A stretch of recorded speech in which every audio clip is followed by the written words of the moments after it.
nchi hii yetu na wale ambao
Honorable members, I order that the quorum bell be rung for 10 minutes so that we can settle into business.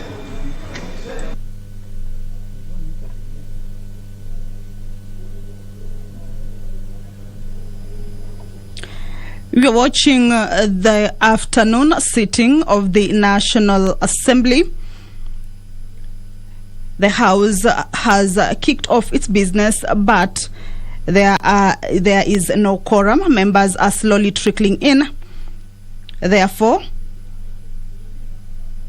the first chairperson of the committee, this is Honorable Rosalinda Soipan Tunya, has ordered that the bell be rung for 10 minutes to allow members to get into the chambers.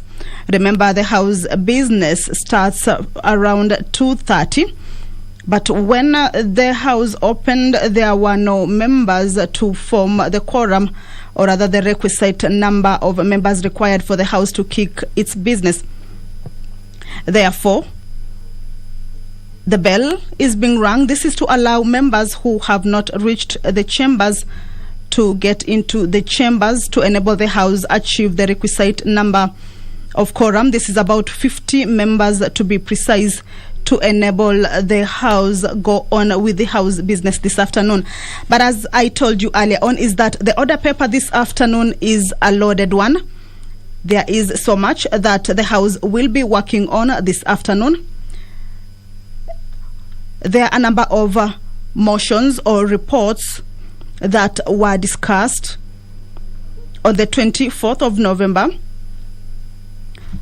that will this afternoon be put to question members to see whether they will be adopting or considering some of the proposals in the report or disagreeing with them. Some of those reports include the report of the Committee of the Whole House on the Landlord and Tenant Bill, National Assembly Bill number 3 of 2021. That the House agree with the report of the Committee of the Whole House on its consideration of the Landlord and Tenant Bill, National Assembly Bill number 3 of 2021. Just to take a look at what exactly this particular bill entails, is that the bill is to repeal the Distress for Rent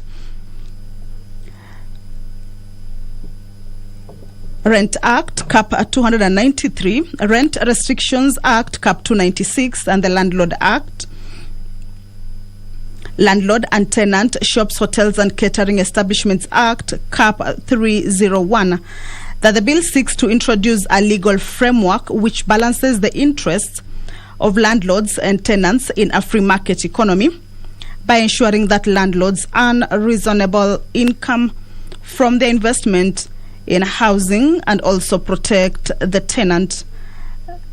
The bill consolidates the laws relating to the renting of business and residential premises and seeks to regulate the relationship between the landlord and the tenant. This is one of the bills that a report of the Committee of the Whole House will be considering this afternoon to see whether members will agree with the report or disagree, then it will proceed on the third reading. There is also a motion on the report of the Committee of the Whole House on the Assisted Productive Technology, Bill number 34 of 2019. This one is by Honorable Meli Odhiambo. This one also is set to be voted on whether the House agrees with the report or not, and then it will proceed for third reading. The report of the Committee of the Whole House on the Kenya Deposit Insurance Amendment Bill number 43 of 2020 will also go for the third reading this afternoon. The Provident Fund Repeal Bill, National Assembly, Bill number 30 of 2021. This is by the Leader of Majority Party. Is set for second reading this afternoon. Order, members. The quorum has been achieved. I will now hand you over to the live broadcast. Good afternoon. Order. We are now ready to begin.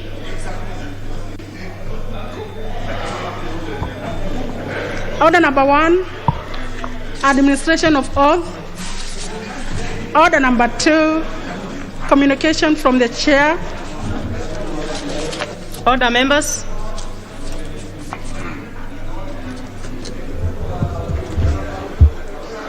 Order, honorable members. Take your seats.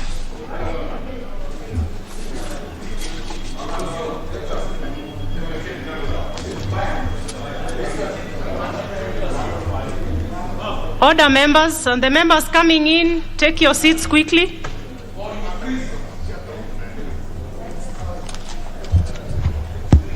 Honorable members, I have 2 communications to convey to the House.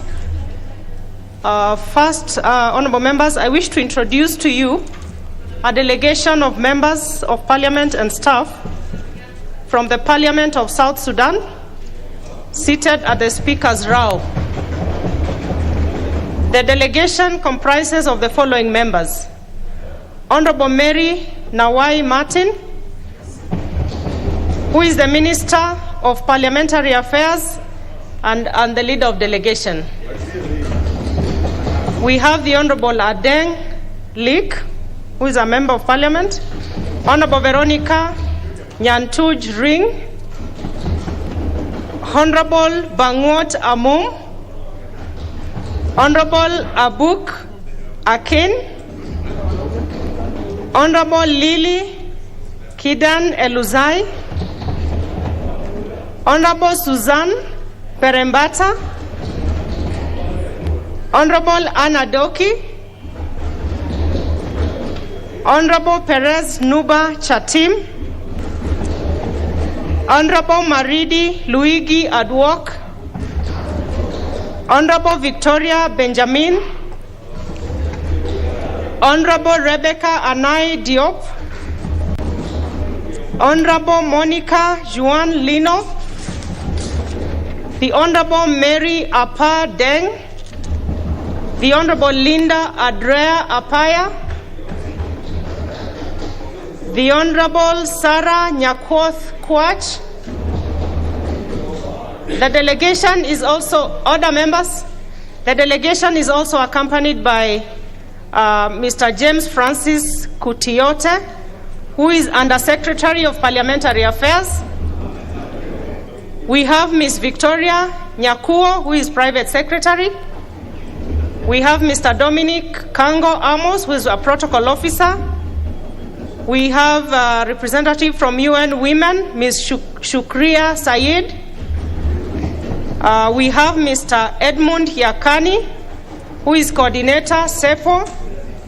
And finally, Mr. Nema Juma, who is a monitor, Juba Monitor Newspaper Media. Honorable members, the delegation is in the country on a benchmarking visit to our parliament, specifically to share experiences and learn good practices with their counterpart committees.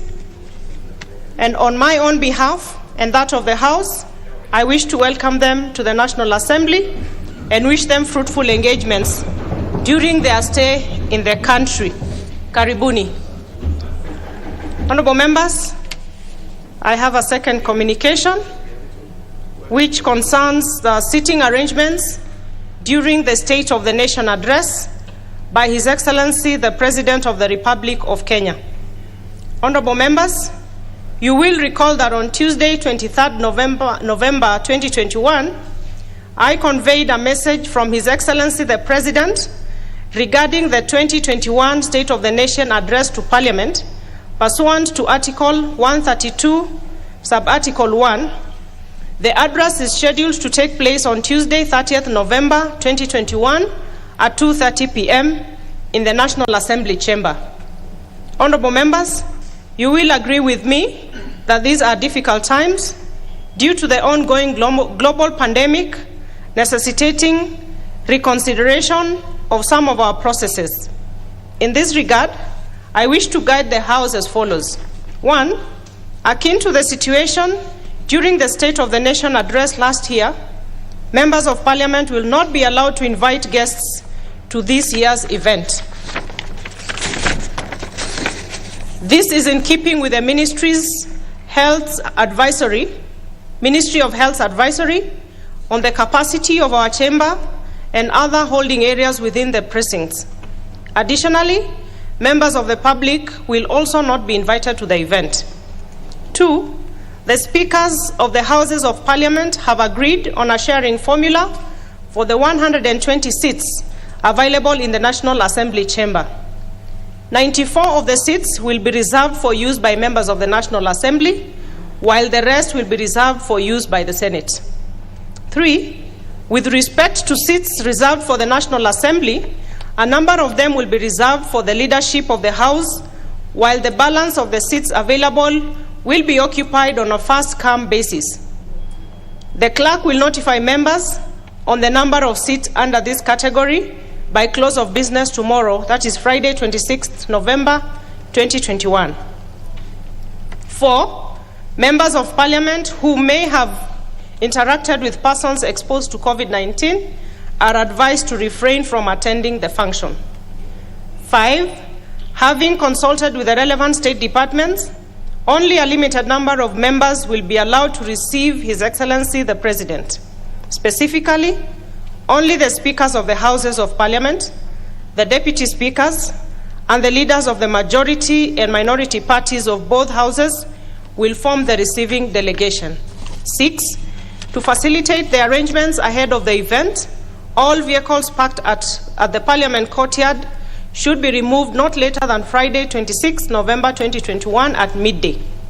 Honorable members, as we look forward to the special sitting, may I reiterate my clarion call to all members to be extra vigilant and adhere to the existing directives and protocols regarding the control and prevention of COVID-19.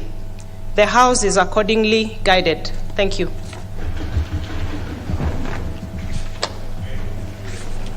Order number 3, messages.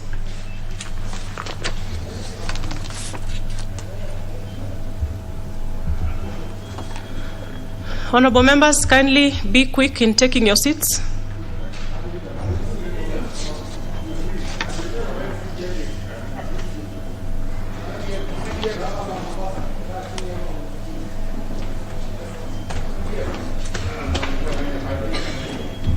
Order, members.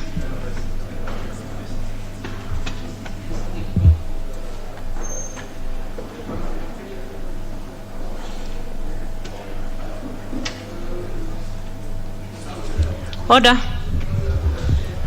Honorable members, on messages, I have a message from the President, which is number 047 of 2021. And the message is on nomination of persons for appointment as chairperson of the Public Service Commission and members of the National Gender and Equality Commission. Honorable members, pursuant to the provisions of Standing Order number 42, I wish to convey the following 2 messages from His Excellency the President relating to nomination of persons for appointment to the offices of the chairperson of the Public Service Commission and members of the National Gender and Equality Commission, respectively. In the first message, His Excellency the President conveys that in exercise of powers conferred on him by Article 233, Sub-Article 2 of the Constitution, Paragraph 3 of the first schedule to the Public Service Commission Act, which is Act number 10 of 2017, as read together with Section 3 and 5 of the Public Appointments Parliamentary Approval Act 2011, he nominates Ambassador Anthony Mwaniki Mushiri for appointment as a chairperson of the Public Service Commission. In the second message, honorable members, His Excellency the President conveys that in exercise of powers conferred on him by Article 250, Sub-Article 2B of the Constitution and Section 11, Subsection 6 of the National Gender and Equality Commission Act, Act number 15 of 2011, as read together with Section 3 and 5 of the Public Appointments Parliamentary Approval Act, Act number 33 of 2011, he nominates Ms. Caroline Naikena Lentupuru and Mr. Thomas Okoth Koyer for appointment to the office of a member of the National Gender and Equality Commission. Honorable members, His Excellency the President therefore seeks the approval of this House of the nominees for appointment to the aforementioned state offices. Honorable members, Standing Order 45 requires that upon receipt of notification of nomination for appointment, such nomination shall stand committed to the relevant departmental committee of the House for consideration. In this regard, pursuant to the provisions of this standing order, therefore, and paragraph 3 of Standing Order 42 on messages from the President, I hereby refer the message relating to appointment of persons to the National Gender and Equality Commission to the Departmental Committee on Labor and Social Welfare to undertake the necessary approval hearings. Similarly, I also refer the nomination of the chairperson of the Public Service Commission to the Departmental Committee on Administration and National Security to also undertake the necessary approval hearings. Honorable members, whereas the Public Service Commission Act 2017 and the National Gender and Equality Commission Act 2011 provide a lesser period within which the House is to consider the respective nominees, Section 8 of the Public Appointments Parliamentary Approval Act, Act number 33 of 2011, requires the National Assembly to undertake the exercise within 28 days. In this regard, the committees should undertake approval hearings and submit their report within the 28-day period provided for the Public Appointments Parliamentary Approval Act, Act number 33 of 2011, being the most recent amendment made by Parliament with respect to the general period of vetting of state appointees. Honorable members, in view of the above, I wish to guide the two departmental committees and the House as follows. 1, that the committees should notify the nominee and the general public of the time and place for holding the approval hearings in good time. The notification should therefore be made tomorrow, Friday, November 26th, 2021, and 2, that the committees should therefore thereafter commence the necessary approval hearings and submit their respective reports to the House within the statutory timelines. To this end, honorable members, noting that the House will proceed on its long recess from Friday, December 3rd, 2021, in accordance with its published calendar for the regular sessions, committees should expeditiously notify the nominees and the general public of the respective times and places for holding the approval hearings, and thereafter, upon conclusion of the hearings and adoption of their reports, submit the same to the Speaker to enable the House consider the matter within the statutory timelines. I thank you. Next order. Order number 4, petitions.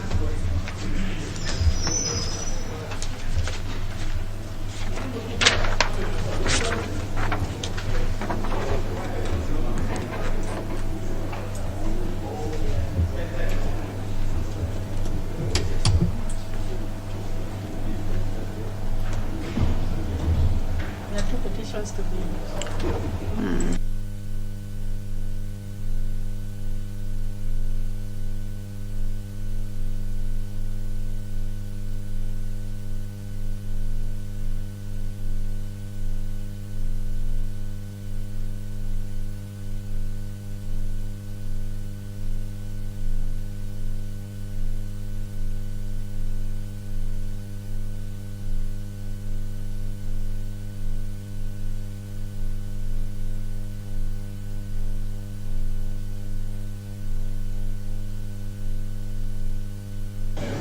Honorable members, we have two petitions.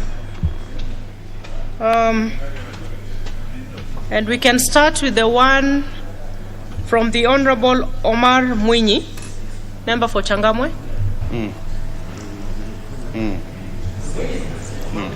Honorable Mwinyi. Asante. Thank you very much, Madam Chair. Madam Speaker, first and foremost, I also wish to join you in welcoming our guests to our beautiful country, and I wish them a good stay and good learning experiences in our beautiful country together with its people. Welcome to our beautiful country, Kenya. Madam Speaker, I, the undersigned, on behalf of the boards of management, parents and students of Changamwe Primary School, Changamwe Secondary School and Changamwe Girls Secondary School in Changamwe constituency, draw the attention of the House to the following: that Article 60 of the Constitution of Kenya 2010 provides that land in Kenya is to be held, used and managed in a manner that is equitable, efficient, productive and sustainable, and in accordance with, among others, the principles of equitable access to land, security of land rights, and transparent and cost-effective administration of land. That Changamwe Primary School, Changamwe Secondary School, and Changamwe Girls Secondary School currently occupy the land registered as plot number MN, Section 6, Mainland North, stroke 3458R in Changamwe constituency, which was procedurally and legally allocated to them as public utility land by the Municipal Council of Mombasa. That part of the land was irregularly hived off and allocated to Messrs. Staff Development Limited of PO Box 43240 Mombasa on a 99-year lease. Number 4, that in May 2000, the proprietors of TAF developers proceeded to erect a wall around the said parcel of land and illegally took possession of it, thereby denying the school their right of access to the land. Number 5, that this illegality has greatly inconvenienced the three schools, since it deprives them of the use and enjoyment of the land, which is urgently needed for their daily use and future expansion plans, in view of the fact that the schools have a combined population of over 2,000 learners whose education is now in jeopardy. Number 6, that repeated attempts by the boards of management, teachers and parents of the three schools to seek appropriate redress concerning the illegal disposition of their land have not borne much fruit. Number 7, and that the issues in respect of which this petition is made are not pending before any court of law or any constitutional or legal body. Now, therefore, your humble petitioners pray that the National Assembly, through the Departmental Committee on Lands, urgently intervenes to secure comprehensive investigation of the matter by the Ministry of Lands in collaboration with the National Land Commission, with a view to facilitating the reverting of the said parcel of land back to Changamwe Primary School, Changamwe Secondary School, and Changamwe Girls Secondary School, and makes any other orders in the interest of pupils and students of the three schools as it deems fit in the circumstances of the petition. Thank you, Madam Speaker, and I submit. The petition is duly referred to the Departmental Committee on Lands.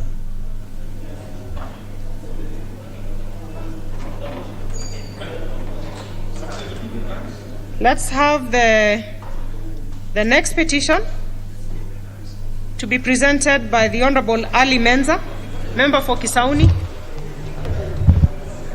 Thank you, Madam Speaker, for giving me this opportunity to present this petition regarding enforcement of the Maritime Labour Convention 2006.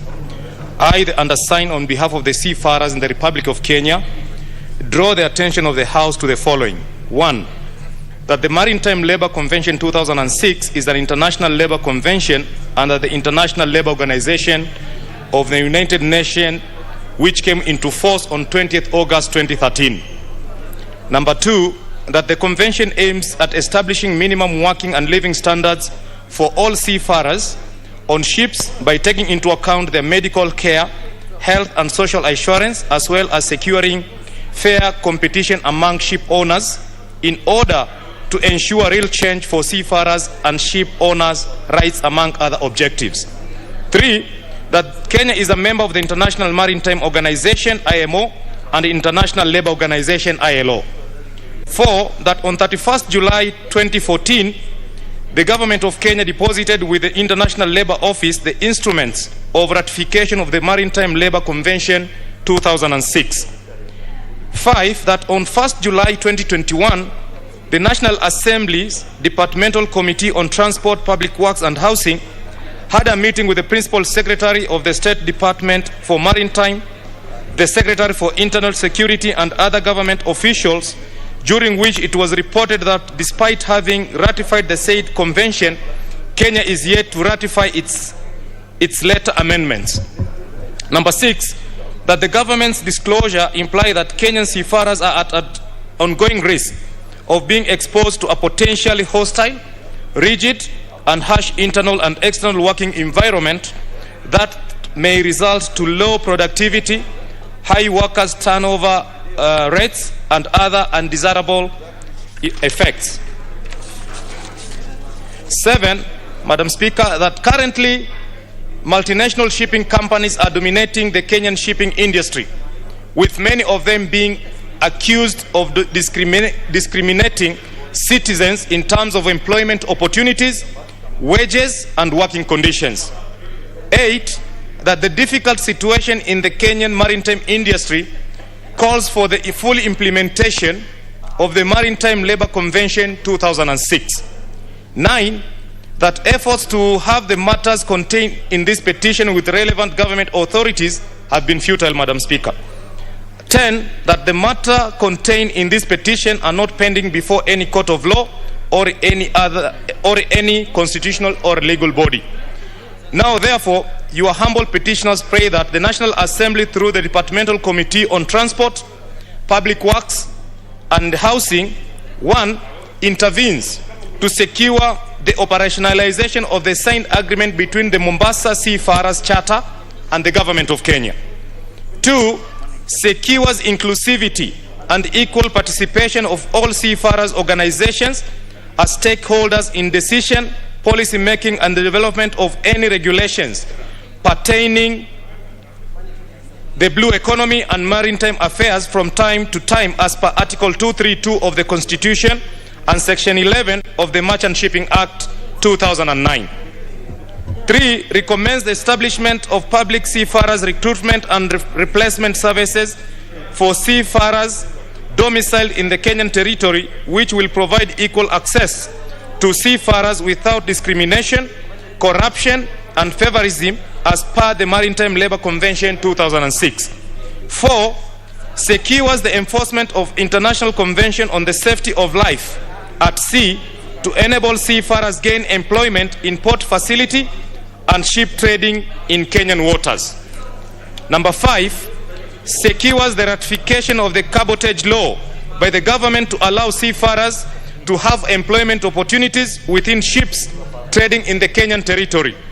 Number 6, secures equal representation of seafarers organizations as stakeholders to the Board of Directors to Kenya Maritime Authority, Kenya Ferry Services, Kenya Coast Guard, and the Blue Economy Board, as required by Section 6D of Merchant Shipping Act 2009 and Article 10 of the Constitution.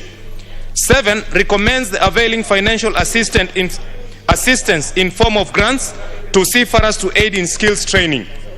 Number 8, recommends the release of names of all current employees of the Kenyan Maritime Authority and secures open employment opportunities to seafarers. And last but not least, Madam Speaker, secures the full implementation and enforcement of the Maritime Labour Convention 2006, including its amendments. And your petitioners will ever pray.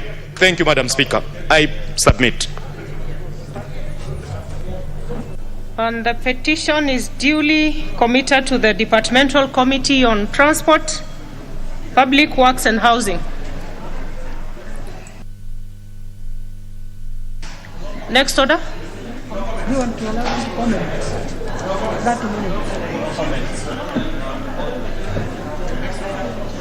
You know, I see like 16 names here. Actually, more than 16.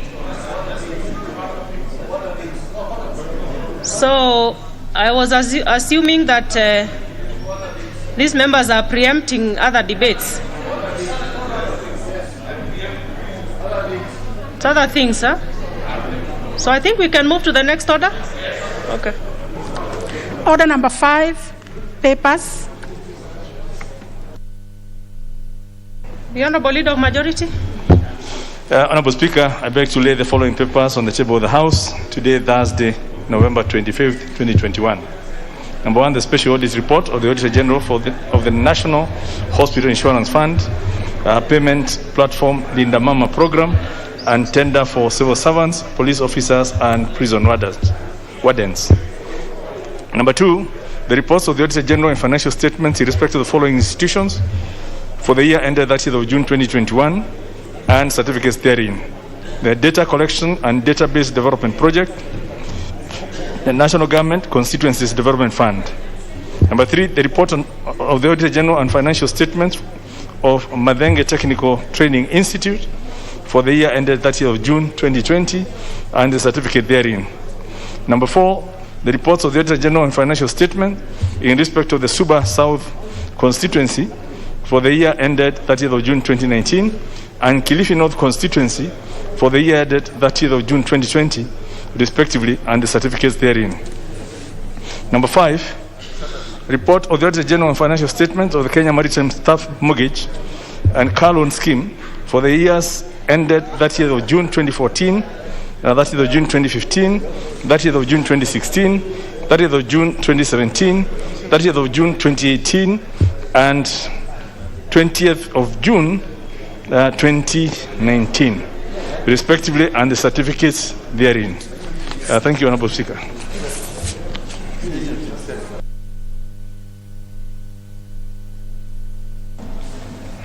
Chairperson, Departmental Committee on Education.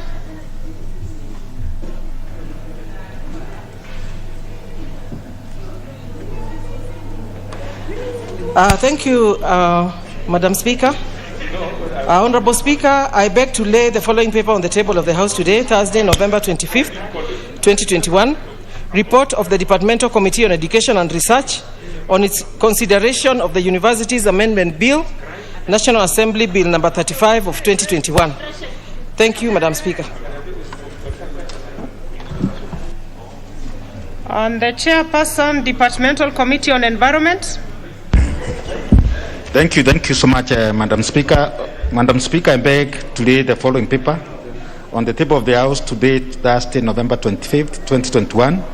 Report on the Departmental Committee on Environment and Natural Resources on the consideration of the Wildlife Conservation and Management Amendment Bill, Senate Bill number 30 of 2020. Thank you, Madam Speaker. Next order. Order number 6, notices of motion.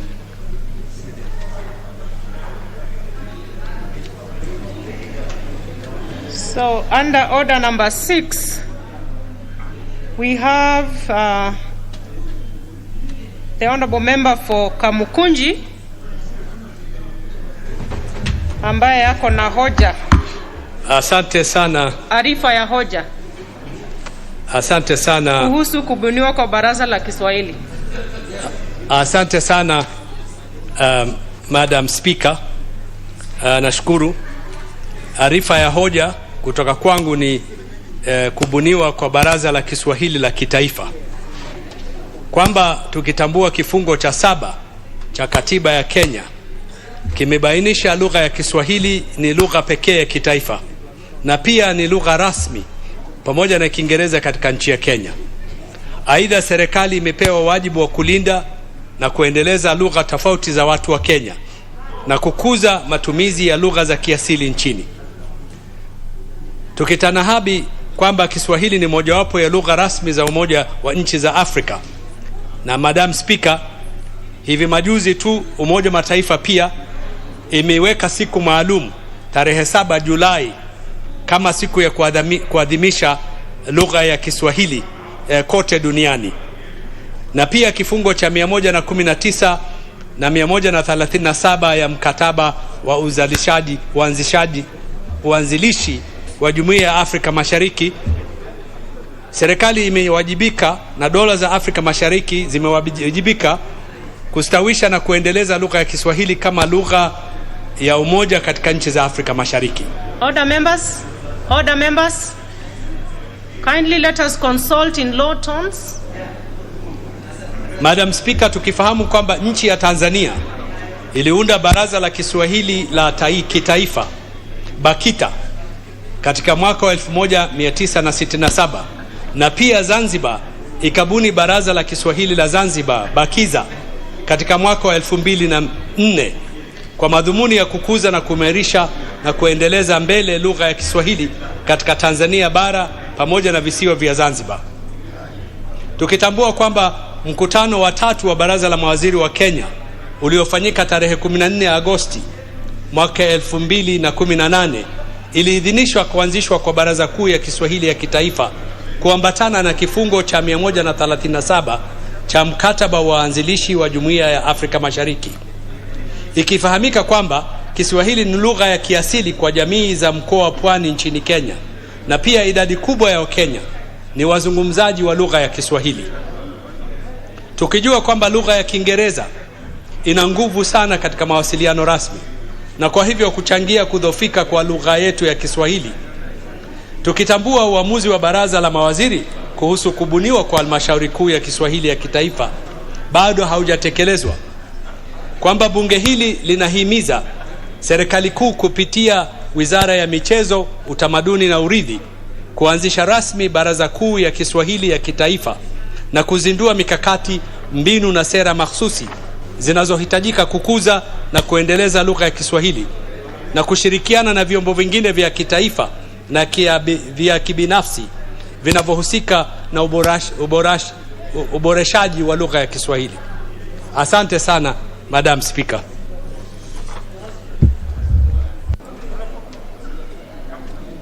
Next order.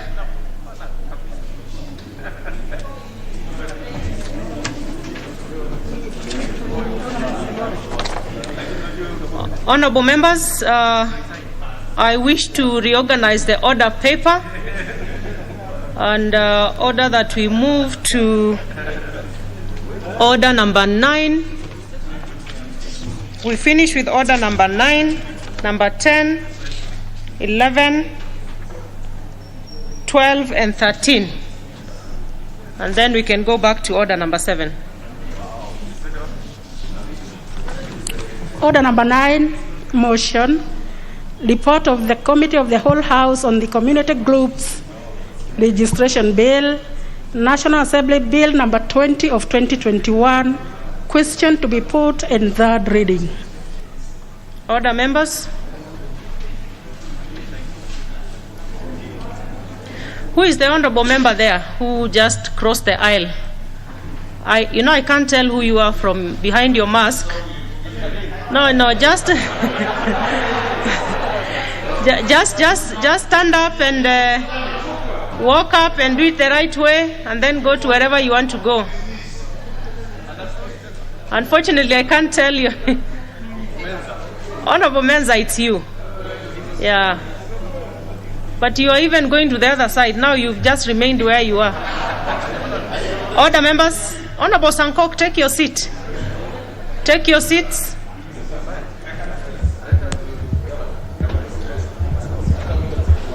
Honorable members, I want to put the question, which is that this House do agree with the report of the Committee of the Whole House on its consideration of the Community Groups Registration Bill, National Assembly Bill number 20 of 2021. Will as many as of that opinion say aye? Aye. Will as many as of a contrary opinion say nay? The ayes have it. I call upon the mover to move third reading. Honorable Speaker, I beg to move that the Community Groups Registration Bill, National Assembly Bill number 20 of 2021, be now read at that time. And I want to thank all the members who participated in the processing of this bill here on the floor of the House, as well as in the committees as it was coming to fruition. I also request the Honorable Wangwe to second. Thank you, Honorable Speaker. Honorable Speaker, I rise to second. Thank you. Order, members. Order. I go on to propose the question for third reading, which is that the Community Groups Registration Bill, National Assembly Bill number 20 of 2021, be now read a third time. Should I put a question? Yes. Okay. Having confirmed that we are properly constituted, I go on to put the question, which is that the Community Groups Registration Bill, National Assembly Bill number 20 of 2021, be now read a third time. Will as many as of that opinion say aye? Aye. Will as many as of a contrary opinion say nay? The ayes have it. A bill for an act of parliament to provide a regulatory framework for the registration and regulation of community groups and for connected purposes. Order number 10, report of the Committee of the Whole House on the Landlord and Tenant Bill, National Assembly Bill number 3 of 2021, question to be put in third reading. Order, members.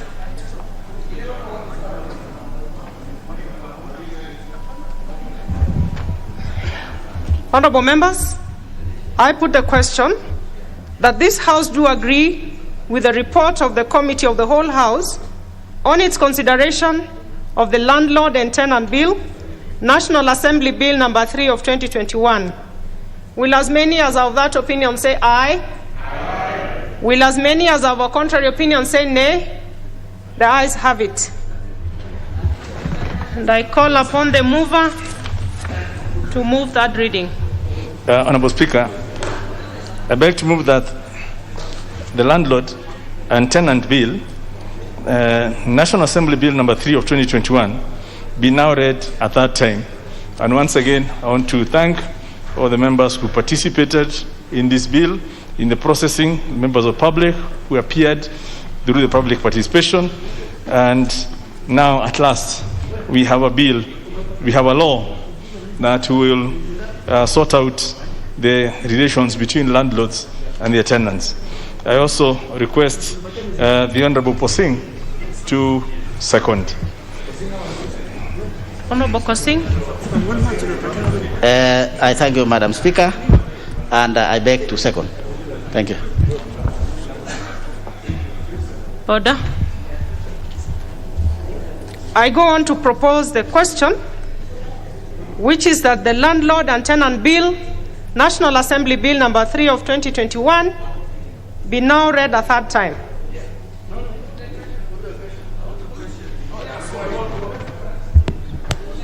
I see there's an interest to give comments. Honorable Duale.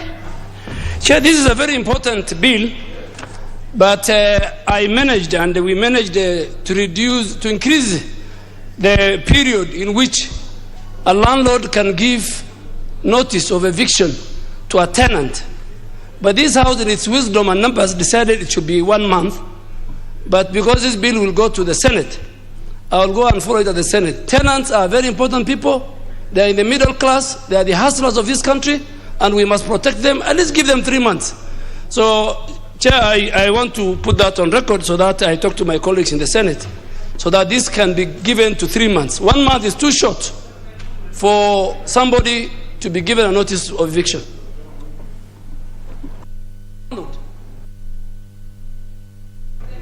Order, members. Honorable members, I go on to put the question, having confirmed that we are properly constituted, which is that the Landlord and Tenant Bill, National Assembly Bill number 3 of 2021, be now read a third time. Will as many as of that opinion say aye? Aye. Will as many as of a contrary opinion say nay? Nay. The ayes have it. A bill for an act of parliament to consolidate the laws relating to the renting of business and residential premises, to regulate the relationship between the landlord and tenant in order to promote stability in the rental sector, to establish tribunals, to provide for the adjudication of disputes and for connected purposes. Next order. Order number 11, report of the Committee of the Whole House on the Assisted Reproductive Technology Bill, National Assembly Bill number 34 of 2019, question to be put and third reading. Order, members.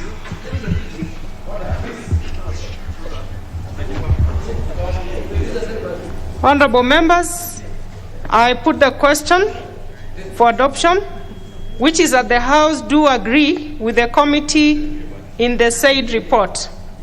Will as many as of that opinion say aye? Aye. Will as many as of the contrary opinion say nay? No. The ayes have it. Mover. Thank you, Madam Speaker. Honorable Speaker, I beg to move that the Assisted Reproductive Technology Bill, National Assembly Bill number 34 of 2019, be now read a third time.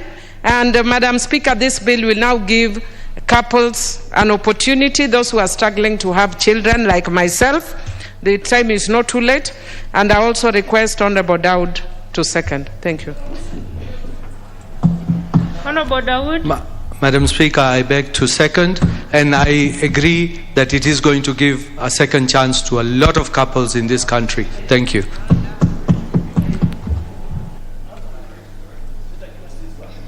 Order.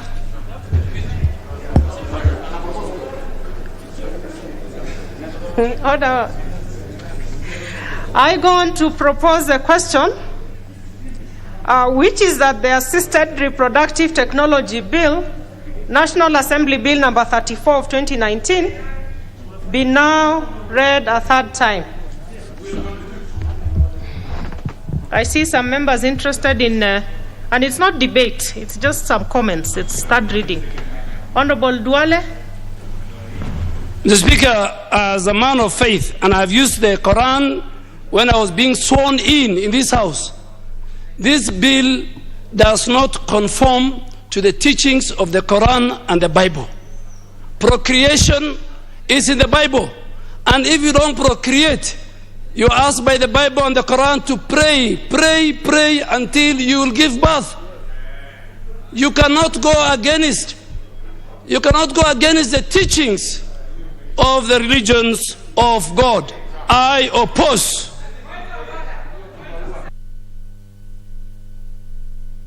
Honorable Sankok. Thank you very much, Honorable Speaker. And I rise to support this bill, Honorable Speaker, because it is very important for us to give a second chance, because God gave us the chance to pray and also gave us the knowledge to know and to be able to be scientific enough to be able to assist in procreation. Of course, God gave us legs to be able to walk, but gave us the knowledge to have aeroplanes so that we can fly, Honorable Speaker. So if this technology, the knowledge given by God, we can use for procreation, then so be it. I support, Honorable Speaker, and I request all the members to support. It is the first time that I've contradicted the leader, the former leader of majority, His Excellency Adan Duale, and with all due respect, Honorable Your Excellency, allow me to oppose you for the very first time. So, and I also want to insist on the scientists to make sure that they follow due diligence so that we don't end up producing superhumans in the laboratory that will extinguish the human race. Thank you very much, Honorable Speaker. I support. I'll give Honorable Millie being the mover, but let's not go back to debate. Thank you, Chair. Chair, I just want to indicate that this matter was actually up for debate, and members have debated.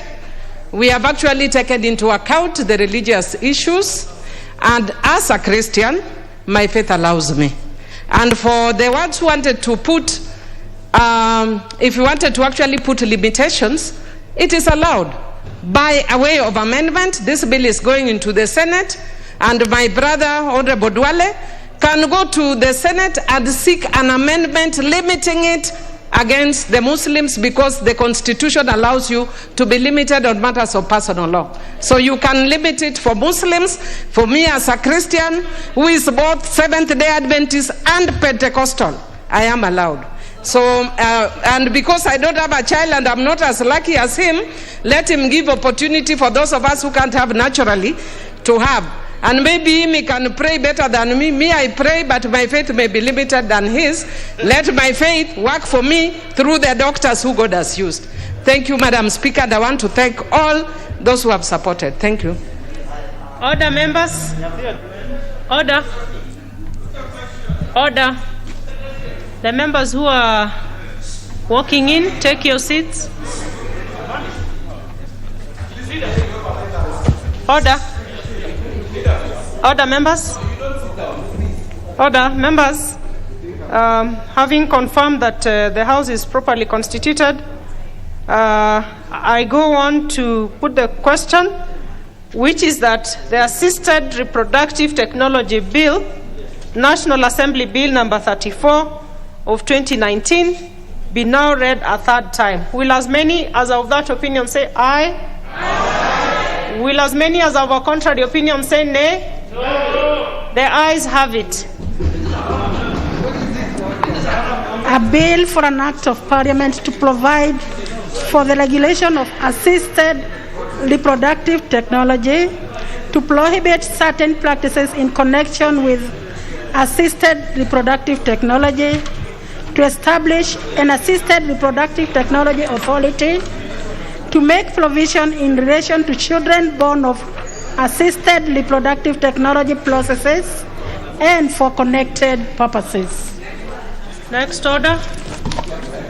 Order number 12, motion, report of the Committee of the Whole House on the Kenya Deposit Insurance Amendment Bill, National Assembly Bill number 43 of 2020.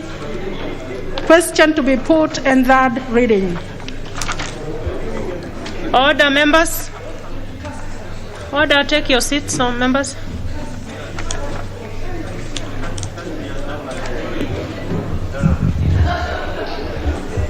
Order, members.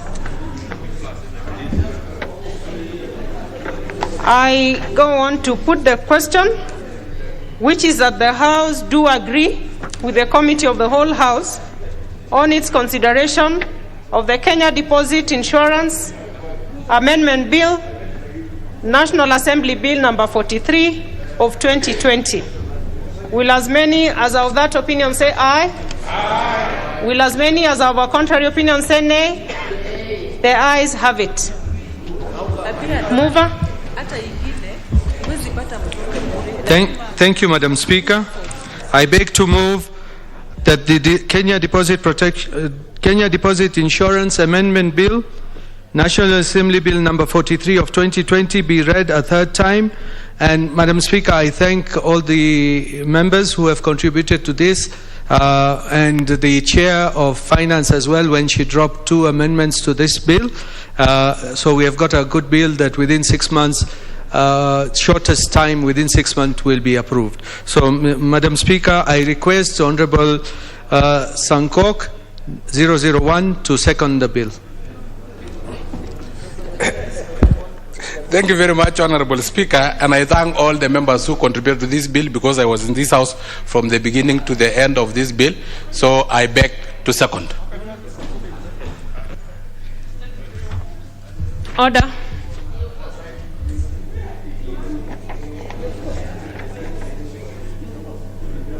Order. Is that the member for Mwatate?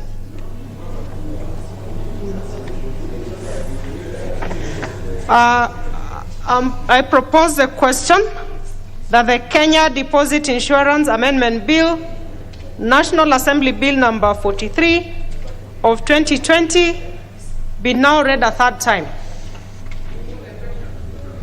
Should I go on to put the question? Yes.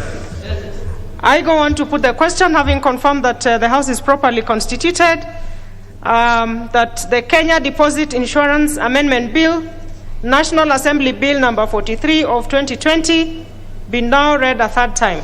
Will as many as of that opinion say aye? Aye. Will as many as of a contrary opinion say nay? The ayes have it. A bill for an act of parliament to amend the Kenya Deposit Insurance Act and for connected purposes. Order number 13, the Provident Fund Repeal Bill, National Assembly Bill number 30 of 2021, second reading. Question to be put.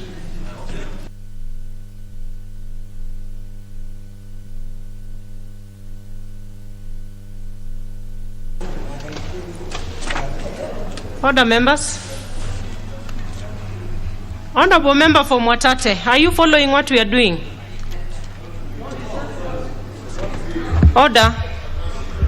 Honorable members, I go on to put the question, which is that the Provident Fund Repeal Bill, National Assembly Bill number 30 of 2021, be now read a second time. Will as many as of that opinion say aye? Aye. Will as many as of a contrary opinion say nay? Nay. The ayes have it. A bill for an act of parliament to repeal the Provident Fund Act and for connected purposes. Next order.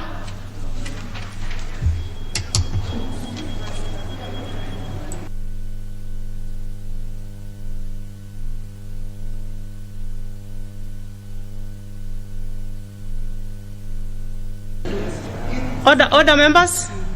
Still on a bit of reorganization of the order paper, I order that we do order number 8, and then we shall go back to order number 7.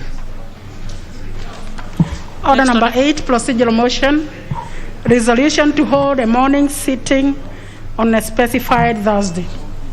Leader of majority.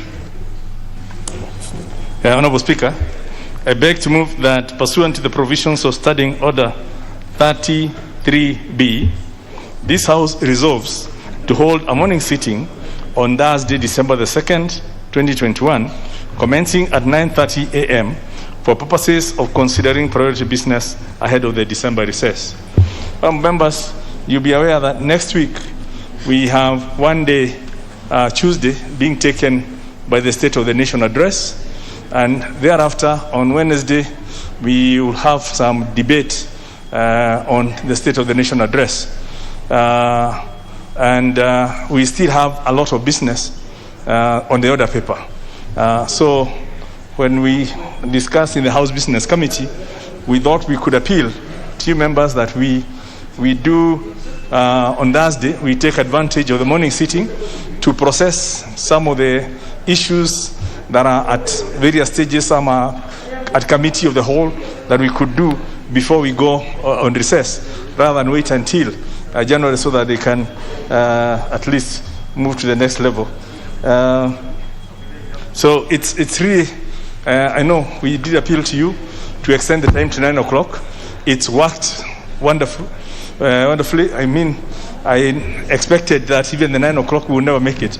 But actually it has been working and it's been full throughout with very rich debates in the evenings. So on Thursday, if you agree, Thursday next week, we will then start at 9:30 in the morning and continue all the way to 9 p.m. Members are at liberty, obviously, when they want to attend, to come and prosecute their business and also do other business. Then by the time we leave at 9 p.m. on Thursday night for the recess, at least we have covered most of the things that are on the priority list that need to be sorted out. So that's really the appeal to the House. I beg to move and request my predecessor, Honorable Duale, to second. Honorable Duale. Thank you, Madam Speaker. I think this is something we usually been doing every time we come to the end of a session. And because Tuesday will be a day we shall be occupied with a constitutional function where the President will make an address to the House.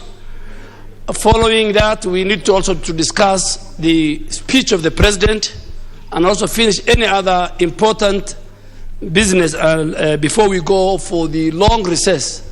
So that is why we are saying we start early in the morning on Thursday.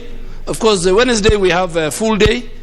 Then we start early in the morning on Thursday so that any other important legislative item that cannot wait the last and the final session of this August House. Because, Madam Speaker, some people think they have 2 years. Next year, when we come back, that is the final leg of the toll of Parliament. Yeah, so only one session. So that we don't become unfair to the people of Kenya, we do that and support the Leader of Majority, the motion. I second.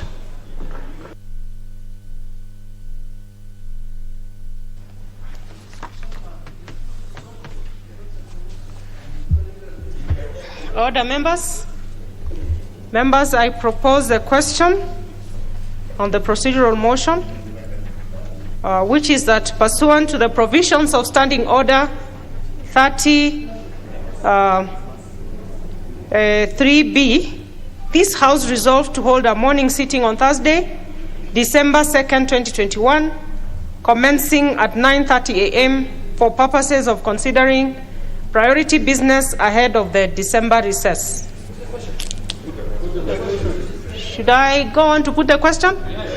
I go on to put the question, which is that pursuant to the provisions of Standing Order 33B, this House resolves to hold a morning sitting on Thursday, December 2nd, 2021, commencing at 9:30 a.m. for purposes of considering priority business ahead of the December recess. Will as many as of that opinion say aye? Aye. Will as many as of a contrary opinion say nay? The ayes have it. Order number 7, questions and statements.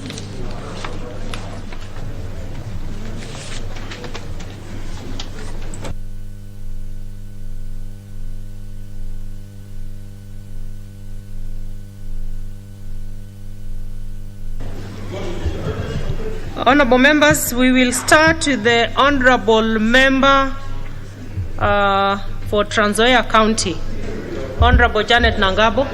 Thank you, Madam Speaker. Madam Speaker, I rise to ask question number 486 of 2021 to the Cabinet Secretary of Education. Are there plans to establish public university in Trans Nzoia? Trans Nzoia County has provided for by the University Act 2022, requiring every county to have at least one public university. Thank you, Madam Speaker.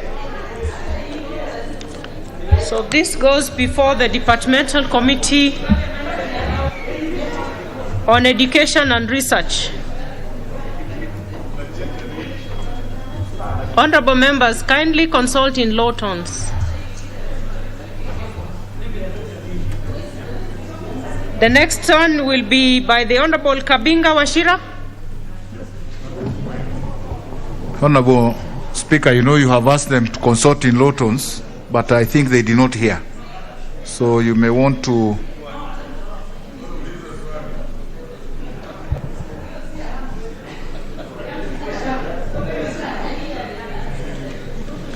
Order.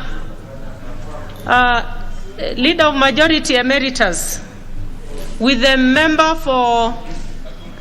You know they are not hearing. For Meru. Is it the member for Meru County? Oh, Gatundu. Member for Gatundu South. Is it North? Gatundu North. And the member for Mbita. Suba North.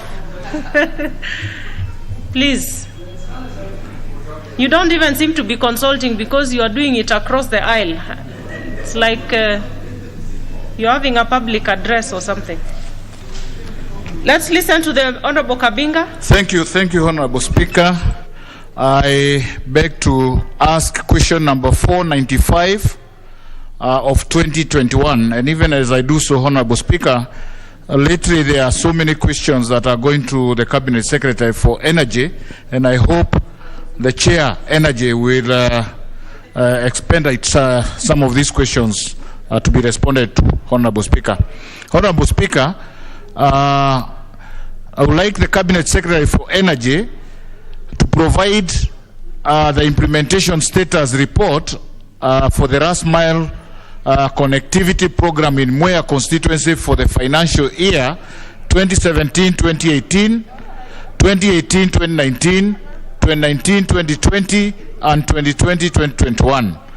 2, could the Cabinet Secretary indicate when the Ministry plans to connect electric power to the home of one Kanjega Tito of ID number 34096263 at Kadega location, who paid Kenya shillings 35,000 connection fee on June 24th, year 2011, via quotation number E25-2020-11-080153.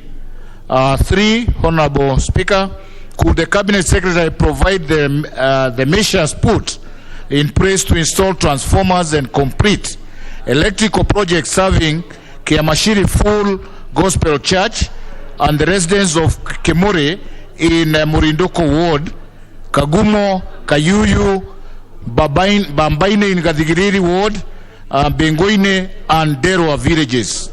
4, Honorable Speaker, when will the Ministry connect electric power to serve users and residents of Bambaine in Tebere Ward, Mosagod, Dava, Kebukure, California, Kiarigi, and Gatitika villages in Mwea constituency? And finally, Honorable Speaker, could the Cabinet Secretary provide the timelines?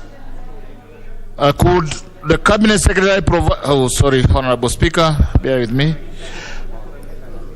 Could the Cabinet Secretary provide timelines within which the stalled electrification projects in Mwea constituency that have been surveyed and approved will be implemented? Thank you, Honorable Speaker.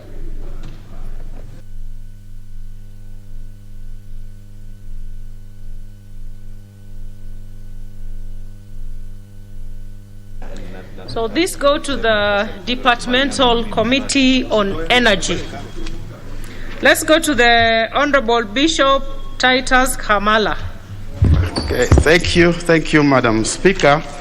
I rise to ask question number 500 of 2021, and this question goes to the Cabinet Secretary for Transport, Infrastructure, Housing, Urban Development and Public Works. Question number 1, could the Cabinet Secretary provide a progress report regarding the construction of the Lurambi-Navajola Road, classified as C41, in Lurambi constituency, which stalled in April 2021?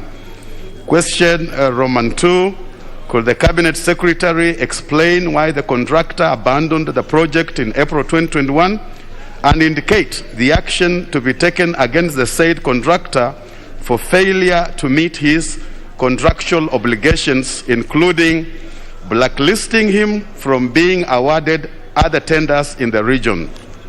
Question Roman 3, could the Cabinet Secretary avail details of the new contractor, including name, address, and nationality?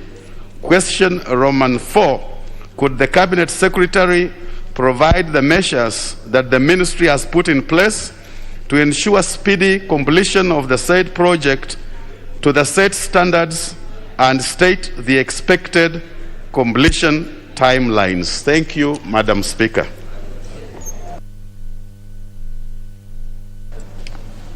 This will be replied before the Departmental Committee on Transport, Public Works and Housing. Let's have the Honorable Majority Whip reading the question for the Honorable Shinali. Thank you, Honorable Speaker. Honorable Speaker, before I even read this question, number 501 of 2021 for Honorable Shinali, how I wish, Honorable Speaker, that using Standing Order 1, you will just allow me to put a corrigenda that Honorable Bishop has read the road coming to Navaholo, such that, Honorable Speaker, in the reply, let also the Minister indicate how much so far has been spent on that road from the time when the contractor abandoned the road. Thank you, Honorable Speaker. Honorable Speaker, as per your permission, allow me to read question number 501, 2021, on behalf of the MP for Ikolomani, who has rushed out on parliamentary assignment, Honorable Speaker. The member for Ikolomani, Honorable Bernard Shinali, to ask the Cabinet Secretary for Petroleum and Mining, when will the government issue a lease to an investor towards the establishment of a gold refinery in Ikolomani constituency in regards to the lease applications requested by the Ministry on 28 June 2021 for the land parcel LR numbers Kakamega/Iguhu/2658 and Kakamega/Iguhu/2659. Considering that the county government of Kakamega has since written a letter of no objection to the establishment of the refinery as required by Section 36, subsection 2D of the Mining Act 2016. Thank you, Honorable Speaker.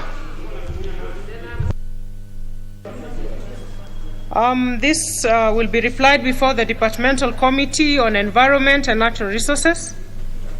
And Honorable Whip, you may need to find your way to the Committee on Transport concerning the road issue so that you can present or prosecute your request. I'm sure it can be enjoined in that of the Honorable Hamala. Let's go to Honorable Moses Kirema, member for Central Imenti. Thank you, Madam Speaker. My question is 502 of 2021, and it goes to the chairperson of Judicial Teachers Service Commission, Madam Speaker. Could the chairperson provide a report on the current staffing levels for teachers in each primary and secondary school in Central Imenti constituency in terms of the numbers in post Michavis, the authorized establishment? Question 2, Madam Speaker, is that could the chairperson of the Teachers Service Commission provide a list of teachers recruited from the year 2017 to date from both primary and secondary schools in Central Imenti constituency? And the third part, Madam Speaker, is that could the Commission consider employing local teachers to teach in local primary schools and secondary schools to address the concern that once non-local teachers secure employment in the area, they soon therefore seek transfers to other preferred regions, especially in the lower island areas. Thank you, Madam Speaker. The question is directed to the relevant committee to be replied to by the Teacher Service Commission. Member for Honorable Professor Jacqueline Odwo.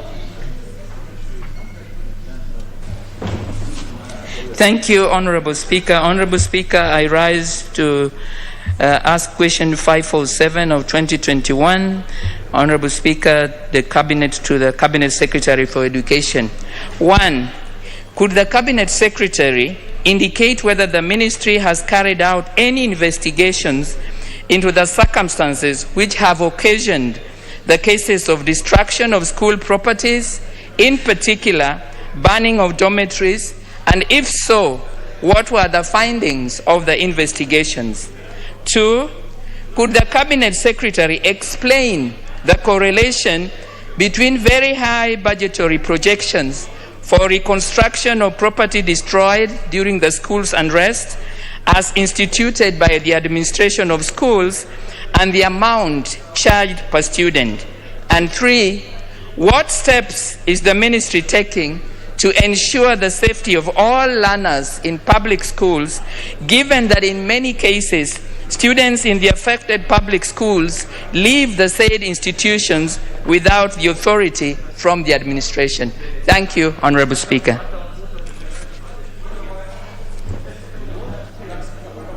This is a question to be replied before the Departmental Committee on Education and Research.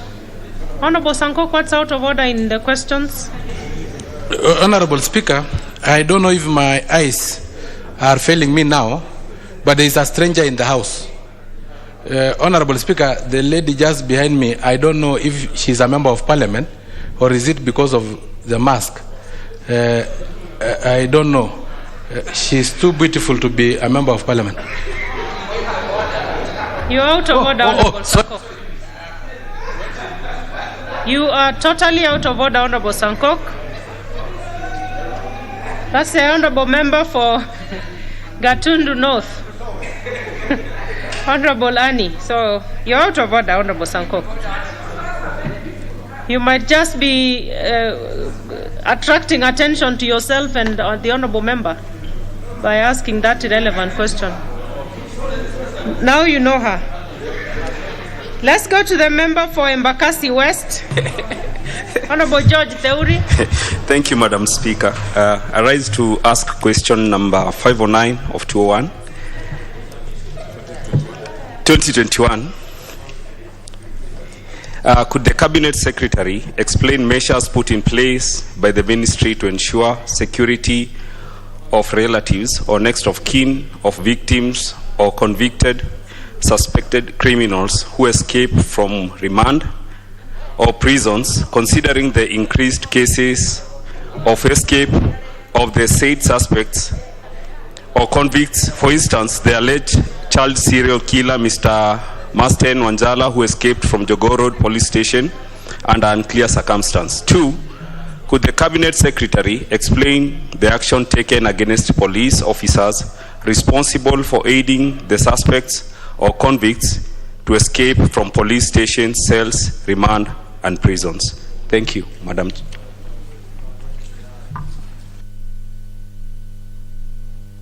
So the question to be replied before the Departmental Committee on Administration and National Security. Honorable Longondo Were.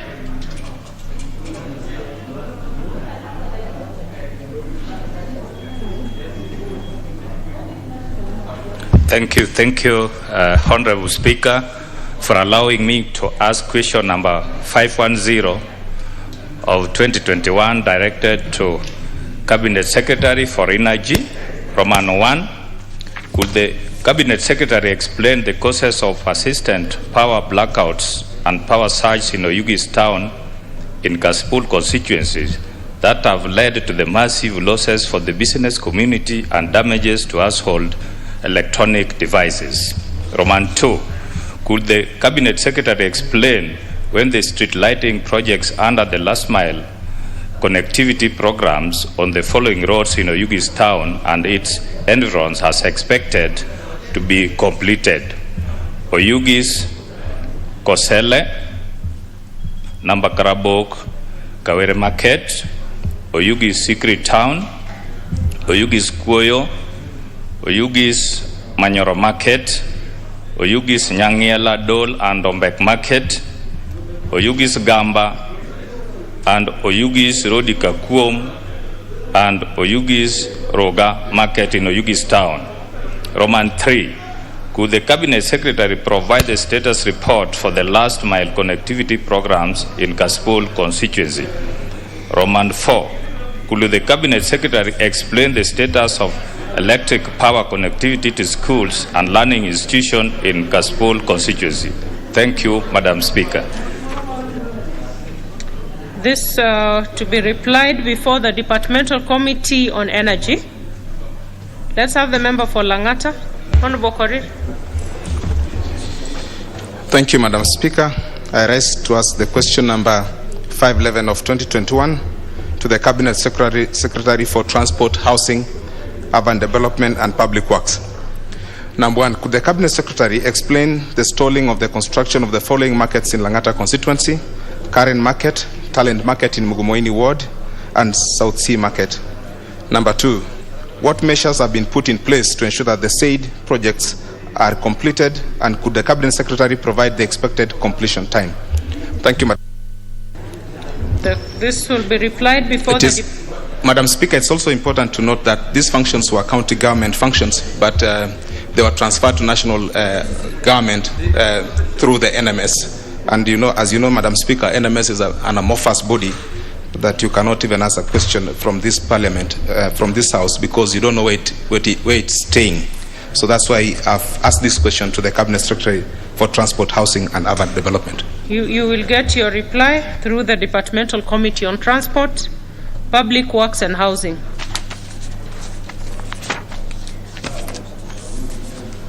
Honorable Nasir, you have, I see an intervention from you. Request for intervention. Asante sana. Madam Speaker, ningeomba mwelekeo kutoka kwa jumba hili. Madam Speaker, tarehe 16 mwezi wa Juni mwaka 2022 niliuliza swali kwa mwenyekiti ambaye kwamba anahusika na masala ya wafanyakazi labor, na masala haya yalikuwa ni kuhusiana na wafanyakazi wa bandari, halmashirika bandari ya Kenya Port Authority. Was it a question or a statement? Moja ilikuwa ni question, moja ilikuwa ni statement, Madam Speaker. Na Madam Speaker, yakawa ni mambo mawili katika moja. Ya kwanza ilikuwa ni kuhusiana na nyongeza ya mishahara. Pili, kulikuwa kuna vijana 247 ambao wanakamati wako hapa watakubaliana na mimi, vijana chipukizi ambao kwamba waliajiriwa wakawa baada kila miezi wanaambiwa nendeni nyumbani, wanaregea, licha ya kuwa shirika lilivunja sheria kwa sababu sheria ya Kenya haikubali. Wakakubali KPA ya kuwa wataelezea washaajiri watu wangapi tangu siku hiyo. Sasa hivi, Madam Speaker, naomba mwelekeo kwa sababu kuna taarifa ambao kwamba wametangaza nafasi za kazi 200, na waziri alipeana orodha ya kuwa ikifika katikati ya mwezi wa Novemba kamati itapatiwa jawabu kuhusiana na wale wafanyakazi 247 lini wanaregeshwa kazini. Sasa hivi kwa vile wametoa ilani hii ya kuwa kuna watu 200, Madam Speaker, tunaomba jambo hilo. Kisha pili, kulikuwa kuna kamati yenye kuhusika na fedha. Tuliweza kuuliza swali tarehe 14 Oktoba mwaka 2022 ya kwa Kenya Revenue Authority inalazimisha watu ambao kampuni pin yao ni ya mji ambao kwamba ni wa nje ya Mombasa lazima wachukue mzigo wao Nairobi. Na jambo hili, Madam Speaker, mwenyekiti dadangu Gladys Wanga mpaka jana ameweza confirm na akakubali ya kuwa wizara imeandikiwa barua, lakini hawajaweza kuleta jawabu mpaka sasa. Kwa nini watu walioko katika Mombasa wanaangaliwa na macho tofauti kama ambao si wa Kenya wengine? Kwa nini wafanye biashara? Kwa hivyo haya mambo mawili, Madam Speaker, tunaomba tu ya kuwa tusitiwe kiungulio ambao kwamba na jambo ambalo kwamba ni chetu. Tunataka masala ya mji wetu na watu wetu wafae na chao, Madam Speaker. Na mimi nikizungumza hapa tutusemi kabila bali ni uzalendo, na tukisema mwana Mombasa na Mpwani tunazungumza mtu ambaye kwamba rasilimali yake iko pale, amezaliwa pale, anaishi, ana biashara katika eneo lile bila ya kujali rangi, dini wala kabila. Na madam tunaenda katika likizo ambayo itakuwa ni ndefu, ningeomba Spika utoe mwelekeo ili haya masala yaweze kujibiwa kwa wiki hii inayokuja. Hatutaki kuchukua jiji la Mombasa kama gavana likawa ni gofu, Madam Speaker. Asante sana. Unasema maswali uliuliza kwa... Yalikuwa ni mawili. Ilikuwa kamati ya kwanza ni kuhusiana na kamati ya leba, na ya pili ilikuwa ni kamati ya fedha. Kamati ya leba iko hapa na atakubaliana na mimi na anahisi yale ambayo kwamba tunayazungumza sisi. Mwenyekiti wa leba, labda useme jambo, na sijui hilo lingine ni kwa Mheshimiwa Wanga. Yes. Labda whip atatueleza vile kwa sababu kama imepita wakati imepitwa na wakati ya kujibu. Mheshimiwa Nasir, nauliza. Yes, wakati ulipewa wa majibu umepita? Imepita sana. Sawa. Acha tusikie leba. Asante sana Madam Speaker. Madam Speaker, ni kweli mbunge mwenzangu alikuwa na maswali mawili, ama alitaka tumjibu kwa mambo mawili, na tukawa tumejibu jambo la kwanza.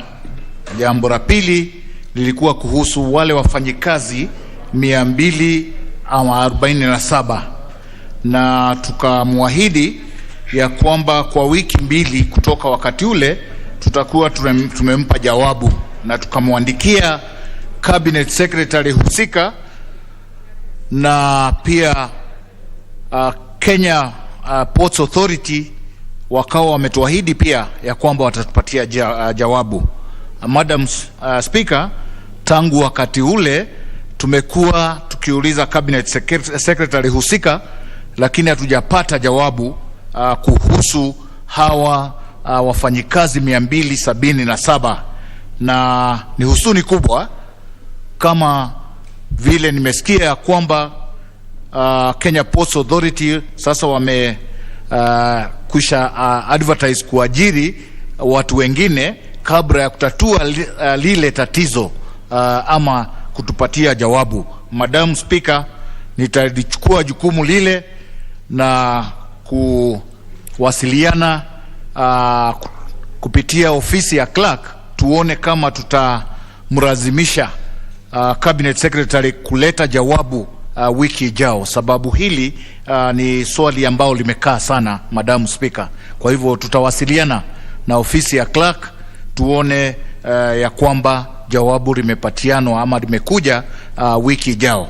Nataka nitoe pole zangu kwa mwenzangu kwa sababu amekuwa akifuatilia sana, na ni vizuri kuona ya kwamba kuna wakilishi katika nyumba hii ambao wanafuatilia sana dipoza masilahi ya watu wao waangaliwe vilivyo. Madam Speaker, nampongeza sana mwenzangu sababu kila siku tukikutana katika korido ananiuliza lile swali, na mwamhakikishia kwamba nitaichukua, nitaifuata mpaka tupate jawabu.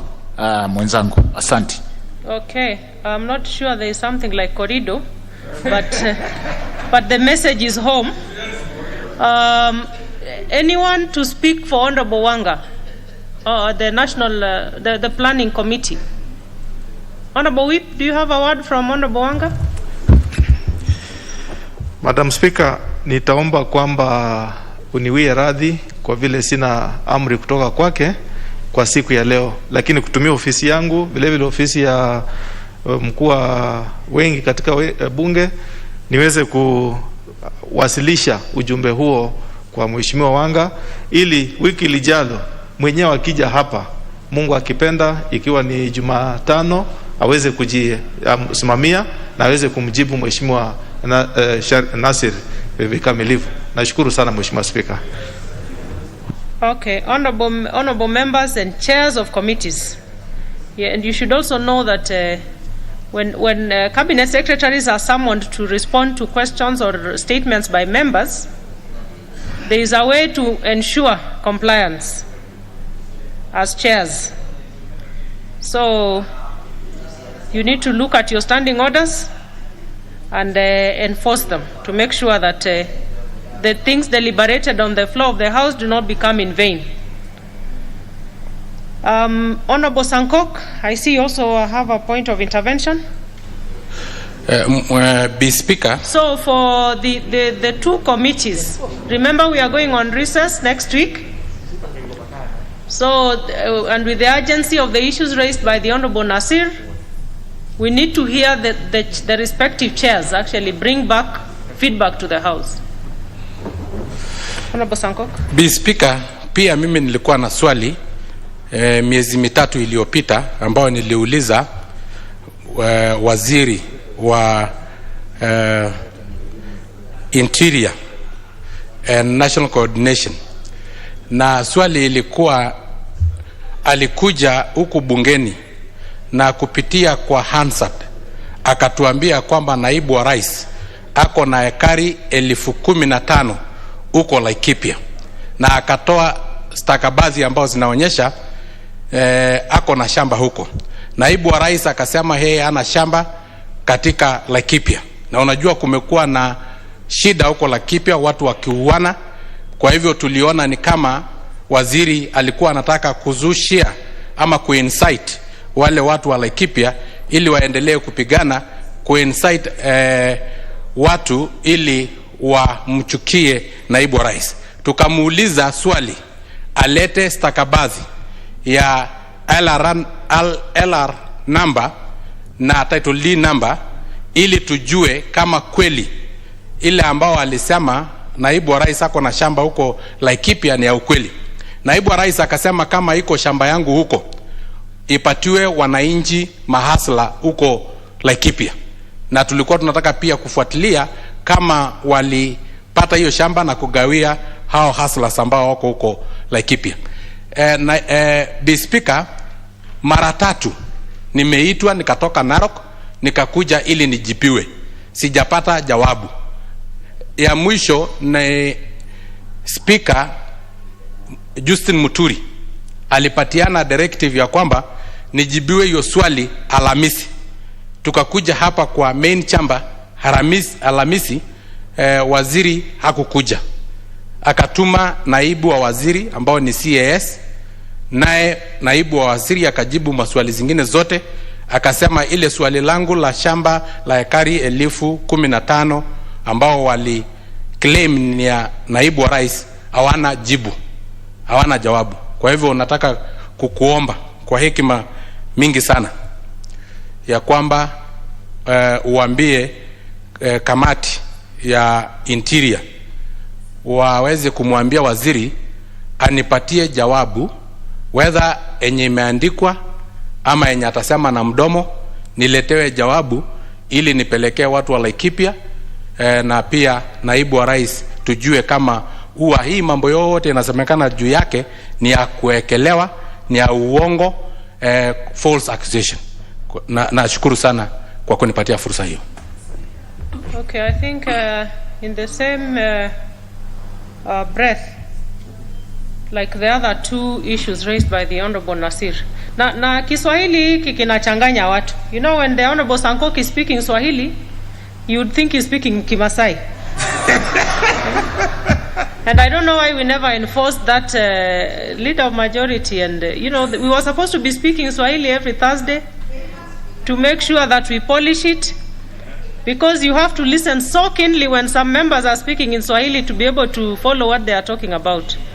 We need some tutorship. Now, the same issue, again, with the cabinet secretaries not responding to questions in time. And I don't know whether we have any representative of the Committee on Administration and National Security. We don't have. The Honorable Sankok says he raised the question has been raised 2 months ago and no word from the Cabinet Secretary. He has been called to come all the way from his constituency 3 times. It is not in order. The Honorable Whip, I think, again, I will task you to speak. Is anyone willing to speak on that or ready? Honorable Sarah, are you a member of the committee? Then let's just stick to the committee on this particular issue. I don't want us to expound on that issue because we want to hear why the Cabinet Secretary is not answering to that question. So the Honorable Whip, again, I order that in our next sitting on Wednesday, we will want to hear from the three chairpersons as to why we are given timeframes and the Cabinet Secretaries are not responding to the questions. And again, to chairs, you know your standing orders, you know how to ensure compliance by Cabinet Secretaries. It can be a subject for sanctioning of a Cabinet Secretary for ignoring issues raised on the floor of this House. So we will hear from these three chairs next week to see why the inordinate delays. Now let's move to the statements. We will start with the Honorable Owen Bayaya. Thank you very much, Honorable Speaker. My name is Owen Baya. I don't know why Parliament keeps on Owen Baya. Putting the ya at the end. Okay. But it is important to know that ya is my middle name. Sure. Everything. Thank you very much. I would like to request for statements regarding power interruptions at the Baricho Water Works in Kilifi County. Honorable Speaker, pursuant to the provision Standing Order 44.2c, I rise to request a statement from the chairperson of the Departmental Committee on Environment and Natural Resources regarding continued power interruptions at Baricho Water Works, leading to water shortage in coastal region. Honorable Speaker, the coast region is water scarce, with an estimated coverage of only 56%. Out of the 4.5 million people in the region, only 2.5 million people have access to potable water. The water supply in the region is majorly from the four connected bulk water supply systems, namely Baricho Water Works, Mzizima, Marere, and the Tiwi boreholes. Due to the terrain, most of the water supply systems rely heavily on pumping, which is made possible through power supply from the main grid. Honorable Speaker, the Baricho Water Works in particular has seen over 30% increase in electricity tariff, that is Kenya shillings 30 million. The high cost of energy, combined with the effects of COVID-19, has led to closure of hotels and loss of business from consumers, resulting in accumulation of electricity bills that amount to Kenya shillings 354 million by April 2021. Honorable Speaker, the disconnection of water by Kenya Power has led several times to closure of schools, hospitals, and homes suffer because of lack of water. Honorable Speaker, the cost of water in the coastal region is among the highest in Kenya, and any further upward adjustment of water tariffs will make water unaffordable, bearing in mind that water is a fundamental right in the Constitution. Honorable Speaker, it is against this background that I seek a statement from the chairperson of the Departmental Committee on Environment and Natural Resources on the following. 1. What measures has the Ministry of Water, Sanitation and Irrigation put in place to subsidize the cost of water production for Baricho Water Works and offset the outstanding electricity arrears amounting to Kenya shillings 220 million as at October 2021? What immediate steps is the Ministry of Water and Sanitation and Irrigation taking to ensure water supply is not disrupted due to power disconnections at Baricho Water Works and other water pumping stations in the country? What plans are there to grant a special tariff of power for bulk water suppliers in order to reduce cost of water? And finally, Madam Speaker, what alternative power sources is the ministry considering to employ at Baricho Water Works to ensure sustainability of water supply? Thank you very much, Honorable Speaker. I submit. So this goes to the Departmental Committee on Environment and Natural Resources. Is the chair here? Okay.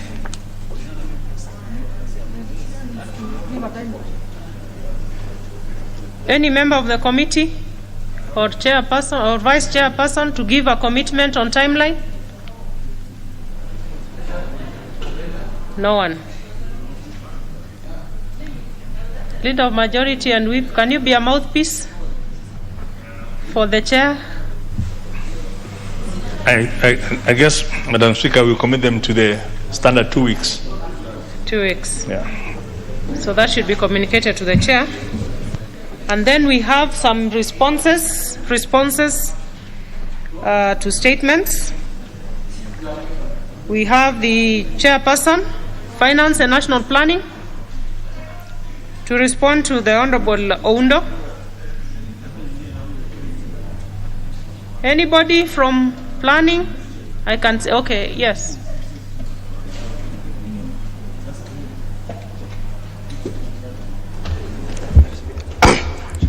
Thank you, Madam Speaker, for giving me this opportunity to read a response to a statement by Honorable Dr.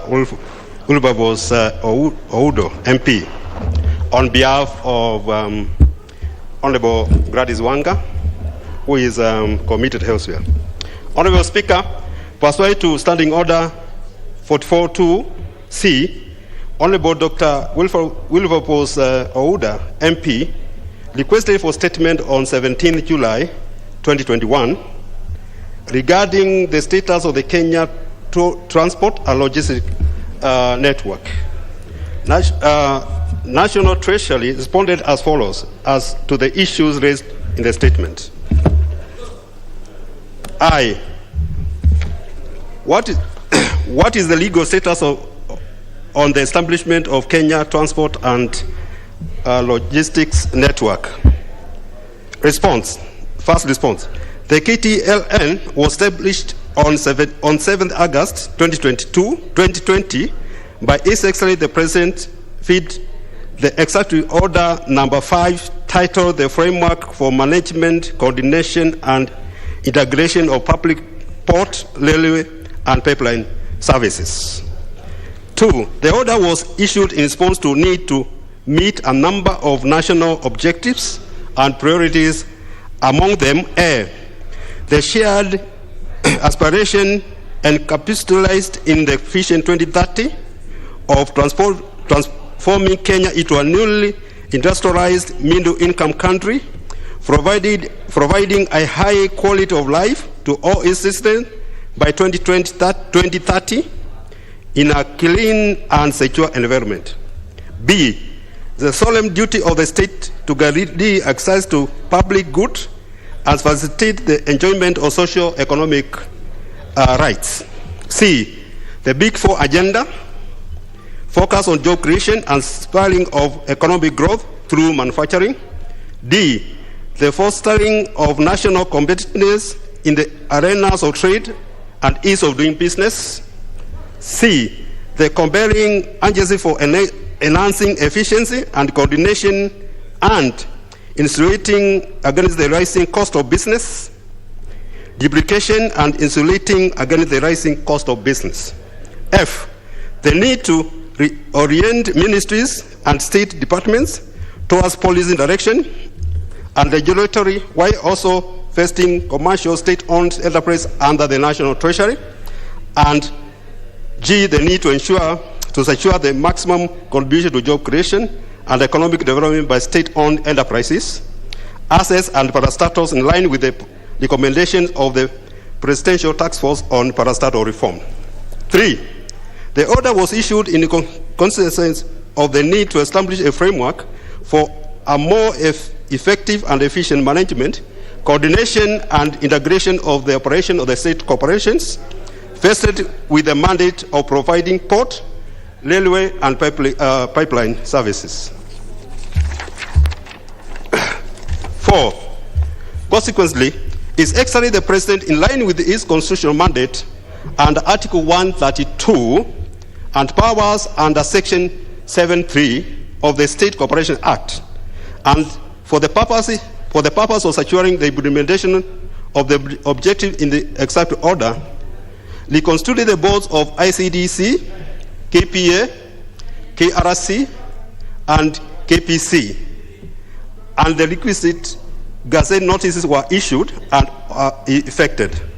Further, the administration and portfolios of KPA, KRC, KPC, and ICDC was vested in National Treasury within the National Treasury and Planning.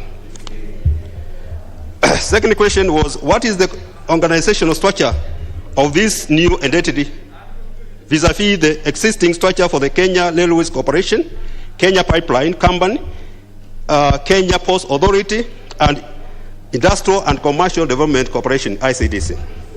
Honourable Speaker, through the executive order and pursuant to Section 7(1) of the State Corporation Act, CAP 446, the Industrial and Commercial Development Corporation, ICDC, on behalf of the National Treasury, was vested with the mandate of coordinating the management of the state investments in ports, railway, and services.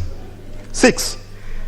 ICDC on one part, and the Kenya Post Authority, Kenya Railway Corporation, and Kenya Pipeline Limited, jointly on the other part, were to enter into an agreement, the framework agreement, that is the framework, to anchor and integrate their operation towards establishing the Kenya Transport and Logistics Network. 7. The framework agreement was to secure the coordinated and synchronized implementation of the respective mandate of ICDC, KPA, KRC, and KPC, and add synergy to their structures, resources, operations, and services towards establishing a seamless and coordinated national transport and logistic network, styles as KTLN. The framework agreement was developed and signed by ICDC, KRC, KPA, KPC on 8th September 2020. In order to implement the framework agreement, the operating entities developed a joint operating agreement to address specific thematic areas of cooperation in pursuit of the four broad objectives. The joint operation agreements were signed on 21st December 2020. The areas of cooperation towards achievement of the objectives of the framework agreement were identified and classified into 10 specific areas, namely strategy, operation, information and communication technology, finance, governance, risk management, internal audit, shared services, communication and public relations, and change management. 10. Dedicated work streams comprising staff from the operating entities and ICTs were formed to implement the activities and each of the areas of cooperation. At the end of the June 2021, implementation of 50% of the activities were ongoing, with the remaining 50% being dependent activities scheduled to commence on completion of the preceding activities. Roman 3 was a public participation and comprehensive stakeholders engagement undertaken regarding the creation of the identity, including engaging the Dog Workers Union as required under Article 10.227 and 23232 of the Constitution. Executive orders and public participation. Executive orders number 5 of 2020 was issued by His Excellency the President, pursuant to his powers under Article 132(3) of the Constitution of Kenya, to organizing government in a bid to ensure efficient service delivery, pursuant to the executive order donated to him by the people of Kenya under the Constitution of Kenya. 12. Article 132 of the Constitution of Kenya provides for the functions of the President. These functions include, but not limited to, directing and coordinating the functions of ministries and government departments. 13. Section 4 of the State Corporation Act provides for ministerial responsibility for state corporation. 14. Premises on the above provision of the law, it follows that the action of directing and coordinating the functions of ministries falls within the functions of His Excellency the President of the Republic of Kenya. Further, that a national functions of directing and coordinating the functions of ministries and government departments involves organizing various offices and functions of those ministries, including but not limited to various state departments. Only Speaker, the decision to transfer KPC and KRC to National Treasury under the ambit of the Cabinet Secretary, National Treasury and Planning from the Ministry of Infrastructure is within the powers of the President. The move as provided in the proviso in Article 132 3B of the Constitution is not inconsistent with an Act of Parliament. We do note that the Kenya Post Authority Act, CAB 391, and the Kenya Railways Corporation Act, CAB 397, do not make specific mention of the ministry or the Cabinet Secretary responsible. Therefore, the assigning of the responsibility to Cabinet Secretary in charge of National Treasury is within the powers of the President as communicated through the executive order. 16. Public representation is anchored in law and actualized under the right to be heard. In regard to the public participation, we note that the creation of KTRN was as a result of the findings in report of the Presidential Task Force on parastatal reforms. The post was subject to public participation as indicated on page 13 thereof. Further, pursuant to Article 10 of the Constitution on National Values, the National Treasury sought to have a framework agreement under which the stockholders affected by the executive order would operate. The four state entities, that is ICDC, KPA, KPC, and KRC, National Treasury, the State Corporation Advisory Committee, and the Office of the Attorney General and Department of Justice came together to develop a working document for proper implementation of the executive order. The boards and management of the four state entities were consulted throughout the process. It is as a result of this agreement that a comprehensive framework agreement on the working formula of KTRN was agreed. Yes. How much more do you have to read? And I appreciate that it's a delegation, it's a delegated role. Yes. But you need not to read verbatim. Okay. You should try and summarize. And I can see the Honorable Loundo is very keenly following, so he has a copy of it. Yes. And of course the other members. But let's try and let's get a summary of things, so that you don't read word by word. Okay, thank you, Madam Speaker. Maybe I go to the last one. Could the chairperson explain the circumstances that led to KPA to license private companies and firms, namely regional logistics, mission courts, and port site, to compete with government with regard to port services, and how does this impact on the? I think the others just follows. Maybe I can read this one, because I think it's of interest. Yeah? And remember that you should not be reading. Yes. Word by word. Okay. But just try and get a summary which makes sense to just conclude it. Okay. In 2022, the authority of capacity of warehouse space compared to demand. The board met and agreed that they should open up the port services to other private entities, so that they can decongest the port. And after negotiation, which followed, and the advertisement for expression of interest by various interested lessees were granted, and which included Mission Courts, Freight Limited, who leased Shed 2, Regional Logistics Center, who leased Shed B3, and Port Site Freight Terminal, who leased Shed number 5. Currently, these companies offer cargo handling services and therefore comprehend operation of the of the port. That you,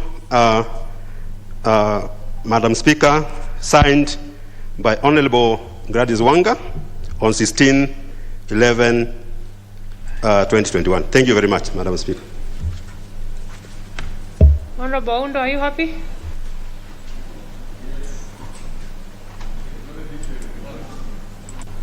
Honorable Speaker, I think this is the dilemma this House faces, and this has been expressed by the Stamp Speaker many times, and probably in the wisdom of the principles, that's why we are pushing for BBI, so that the cabinet secretaries, the ministers, whatever they are going to be called, they can sit in this House so that they can answer questions as asked properly. Honorable Speaker, as now has become a norm, many times these cabinet secretaries are dodging committee sittings and sending probably CAS who cannot be questioned thoroughly.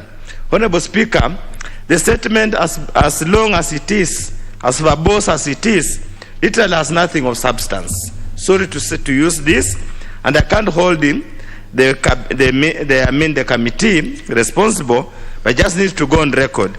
One or two things.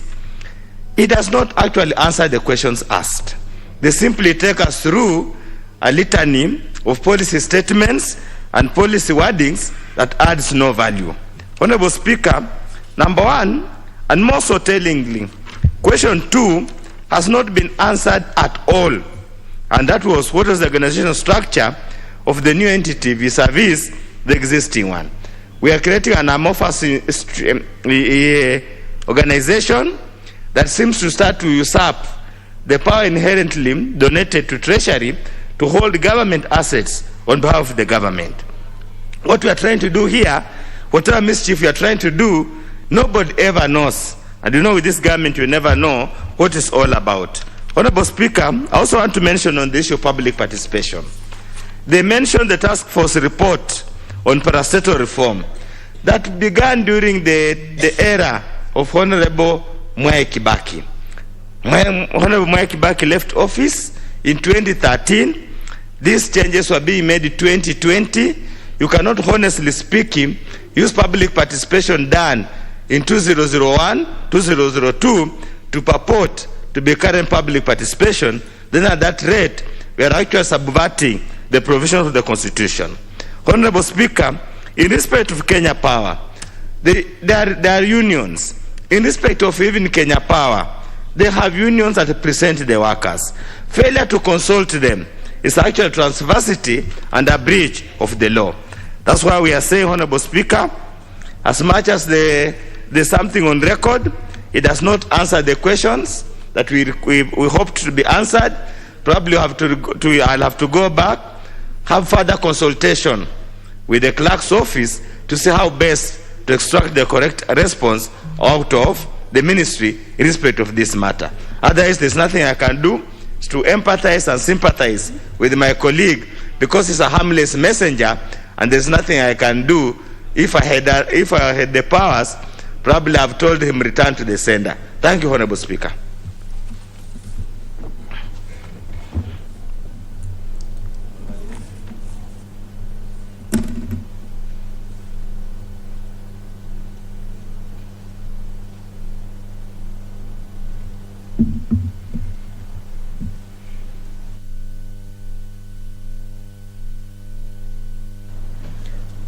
Honorable Sotsi.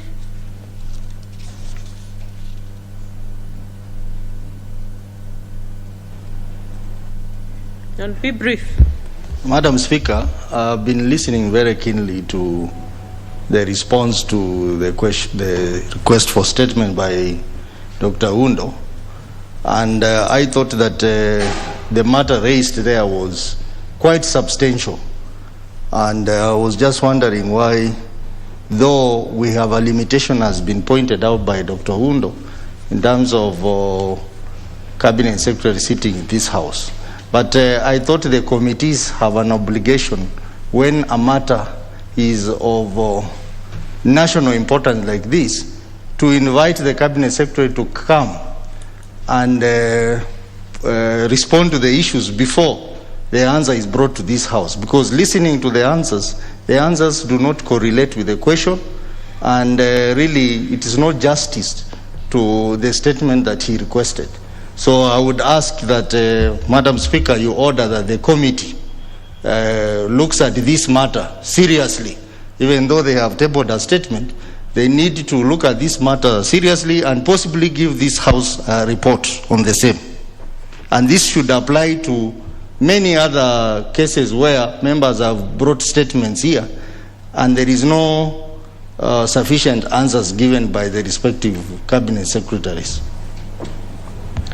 All right. I think obviously the Honorable Oundo is far from being satisfied with the. You're actually dissatisfied entirely with the response. And the Honorable Kimilu is just reading a statement written by someone else through the chair. And I think for us to address the issue adequately, the committee should summon the cabinet secretary and invite the Honorable Oundo and any other interested members to again, or rather to listen to the, a face-to-face engagement with the cabinet secretary, because you seem to be rubbishing the whole thing, that it does not respond to. You're on cross purposes with what has been given, it seems. So Honorable Kimilu and the chair, that should be the direction. Because no one can speak for the author of that statement. Chair, I'm Honorable David Mboni, not Kimilu.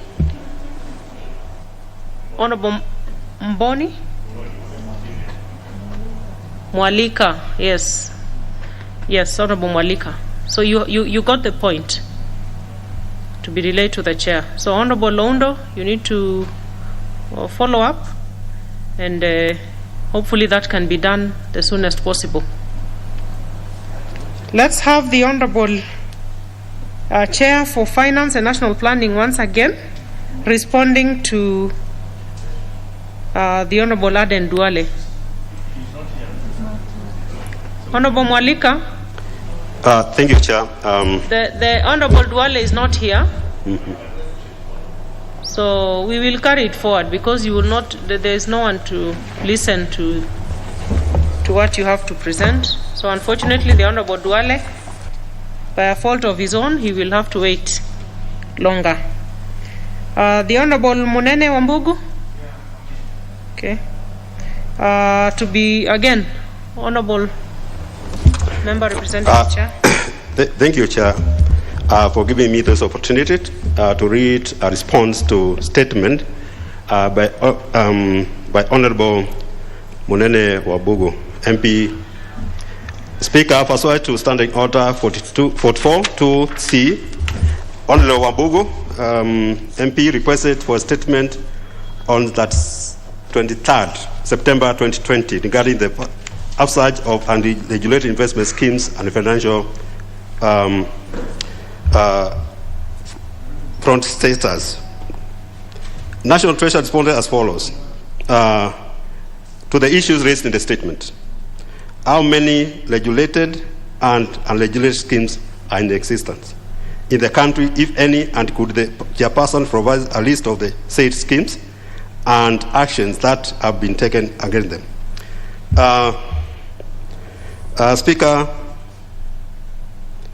the number of regulated schemes are as follows: collective investment schemes, 26, 28, real estate investment trusts, 3, online money managers, 1. The list of unregulated schemes is as follows. I think it can be seen, it's listed very well. And then the following real estate investment trusts are also approved: Akon Development Real Estate Investment Trust, Akon Investment Real Investment Trust, REIT, and ARM Fahari AREIT. Licensed online foreign exchange money manager, Standard Investment Bank Limited, trading as MANSAX.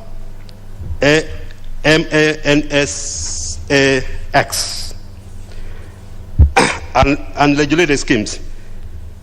Unregulated schemes are at various stages of investigation. These are as presented below. Cases pending before the court.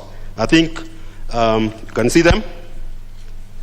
Cases prostitution where the promoters and directors have secured injunction against CMA and Director of Criminal Investigation.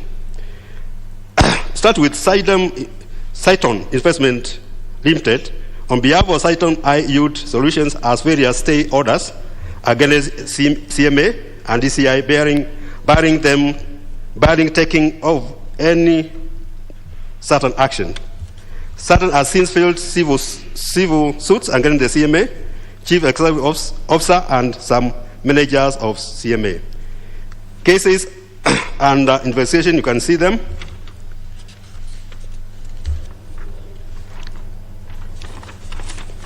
The second question was, what steps are the government agency is taking to ensure that all the regulated and unregulated schemes are fully investigated, forensically audited, and perpetrators prosecuted at the court of law, and further money and funds that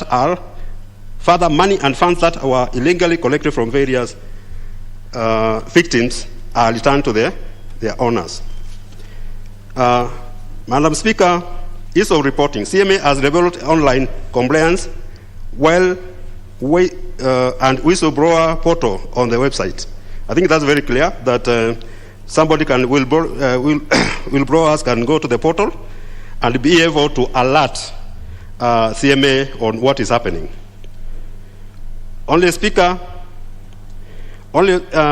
CMA has established special investigation and enforcement unit for the administrative investigation and public unit, secondary from the Director of Criminal Investigation for criminal investigations.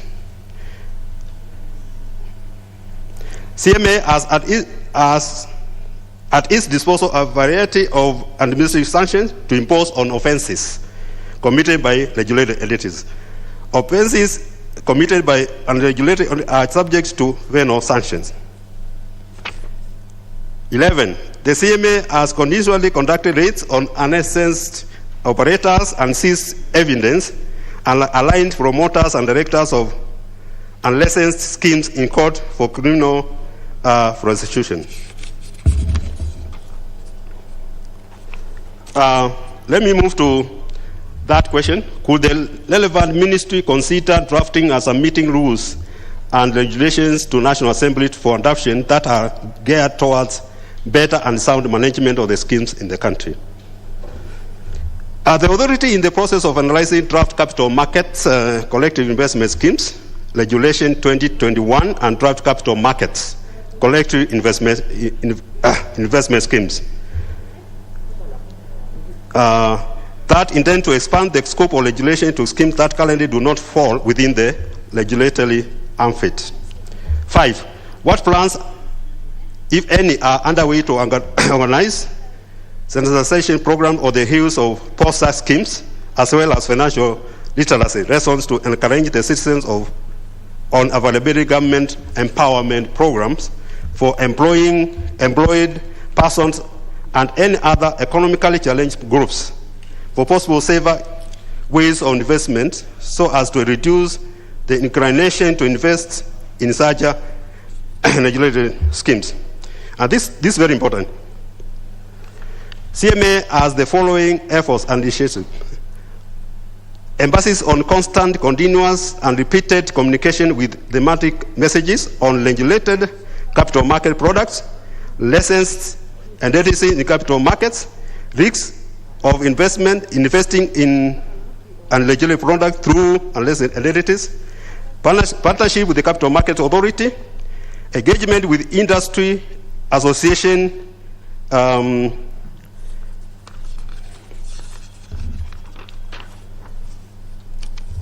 strategic social media campaigns on Twitter, Facebook, Instagram, and YouTube in partnership with the industry.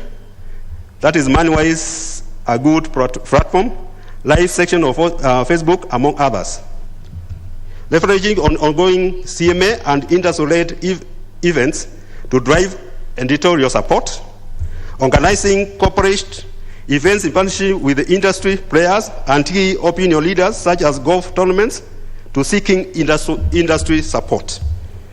Engaging sessions with the leadership in parliament and relevant committees to get buy-in, media training, engagement session to ensure clear understanding of legislated product and regulated products, regulated parameter of CMA and other topical capital markets issues to ensure accurate reporting and mitigate against misleading and inaccurate reporting. Support industry events that help build confidence in CMA as a regulator at senior management and technical levels. And lastly, production of digital infomercials and short documentaries to carry tailored messages. The authorities recently launched a capital markets mobile application now on the Google Play Store, which will include several investor protection items. Thank you, Madam Speaker. Signed by Honorable Gladys Wanga on 23rd November 2021. Thank you very much. Honorable Munene. Thank you, Madam Speaker. And I think I must say that from the onset, the answer is quite satisfactory. And I think this is one of the few occasions when the cabinet secretaries or the institutions required to give answers, they have taken their time to give a good answer. And it is very eye-opening that quite a number of schemes in Kenya from this answer are actually unregulated. I'm surprised that even a huge company like Saito Investment is not regulated. And this shows how much Kenyans are actually exposed. And I also see even like that case in point, like they have gone to court to get injunction that it should not be investigated. And quite a number of unregulated schemes where they have cases pending in the court, about 8 and 18 under investigation. This is quite baffling. And also of concern is that through this answer, the minister has actually admitted there is a lacuna in law which these schemes have been exploiting. The only saving grace is that they are saying they are going to put 2 regulations which are at advanced stage to bring them to this house before the end of this financial year, because so that these schemes which do not fall under the regulatory ambit, they are brought under regulations. So I think, Madam Speaker, without much ado, I must comment the answer is good. But I think, and I hope, when these regulations which are being drafted by the Capital Market Authority to bring on board all these schemes under regulation, I believe when they come to this house, the house is going to do the necessary, because we all know how many Kenyans have been swindled or fraudulently, their money fraudulently gotten through these schemes, where people come and come with all manners of goodies. You are going to invest your money, you are going to have a good dividend or good income, and eventually Kenyans are suffering. So I think this is a nice response and a good one, and I think we'll be looking forward to, as a house, to receive these regulations, and they should come not within this financial year, they should come like yesterday, so that we can be able to pass those regulations and they be enforced, so that all the schemes in Kenya which engage in investment, at least there are some regulations which govern them and which can be able to can be used to ensure that Kenyans are not swindled or their money for didn't gotten from them. Thank you, Madam Speaker, for last chance. Okay, that's well in order. Now we go to a statement by the chair, NGCDF. Honorable Munyinyi. Thank you, Honorable Speaker. I rise to give a routine update, what I would call, to the House regarding the status of disbursement and receipts of funds from the Treasury as of 24th November 2021. Honorable Speaker, as you are aware, the National Government Constituency Development Fund was allocated a total of 41,714,800,000 for financial year 2021-2022. Honorable Speaker, after the ceiling was determined by the NGCDF board for each constituency, of course in consultation with our committee at the National Assembly,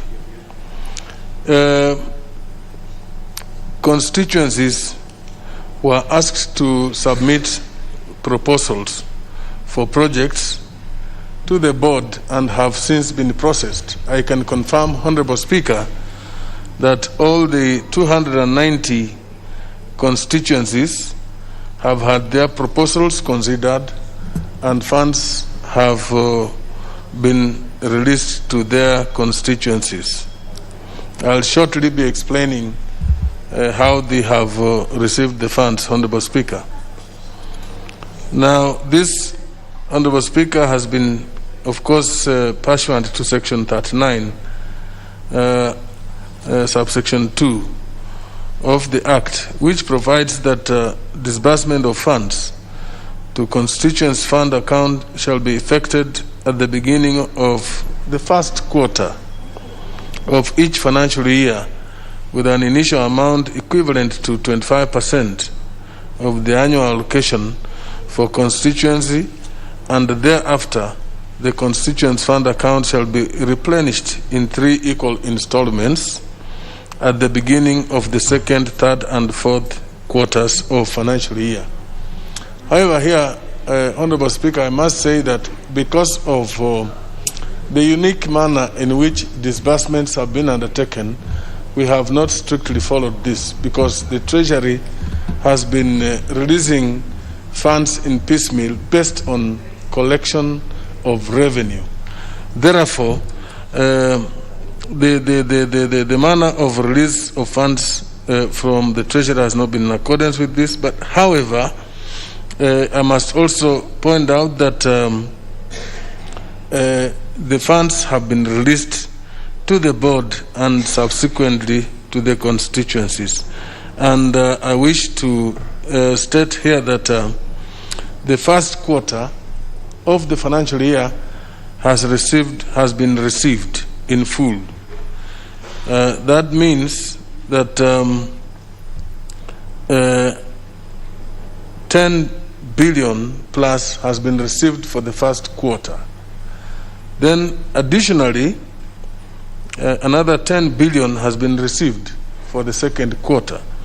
Only a shortfall of about 400 million still exists, but the Treasury has assured is going to submit this. There's a table.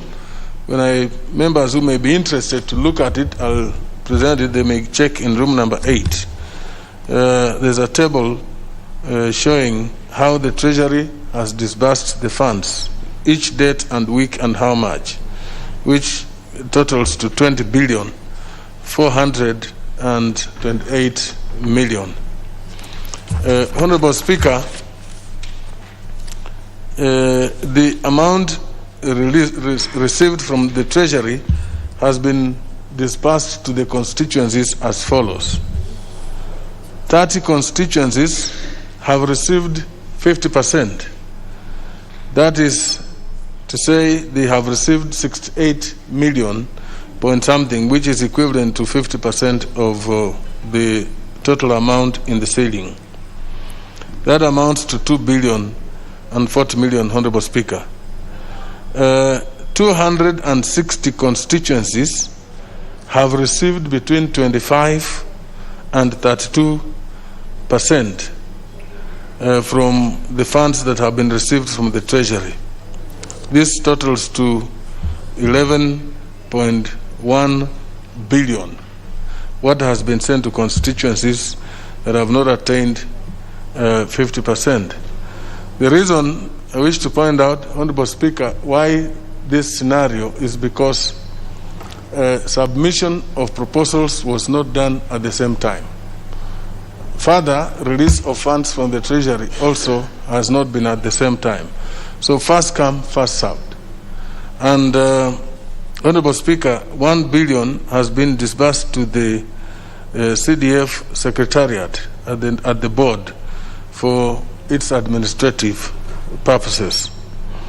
Now, Honorable Speaker, a total of 6 billion, which has been received in the past 3 weeks, including 2 billion for last week, has not been dispatched to the constituencies. And that is where now those constituencies that have received 25 to 32% are going to receive their full allocation for the first quarter. I mean, first quarter is now fully dispersed to the constituencies, but the second quarter now will be released to those constituencies, so that we will all be at 68 million, Honorable Speaker.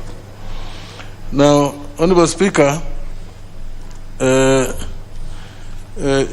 the recent meeting, I think 2-3 weeks ago, the Cabinet Secretary appeared before my committee, and he did make an undertaking, give an undertaking that he also understands this is a unique year. Next year we're going into elections, and every effort is being made to ensure that by February all monies due to the constituencies would have been dispatched by the Treasury. Honorable Speaker, this is an undertaking. I am sure that we will need to follow up to ensure that it happens, because we are trying to ensure that no monies are rolled forward to a new financial year after elections, because of the problems and challenges that we all understand. There may be new MPs in some constituencies, there may be old MPs, but to follow up from previous year will not be easy when funds have not been released, and even implementation of projects will have issues, Honorable Speaker.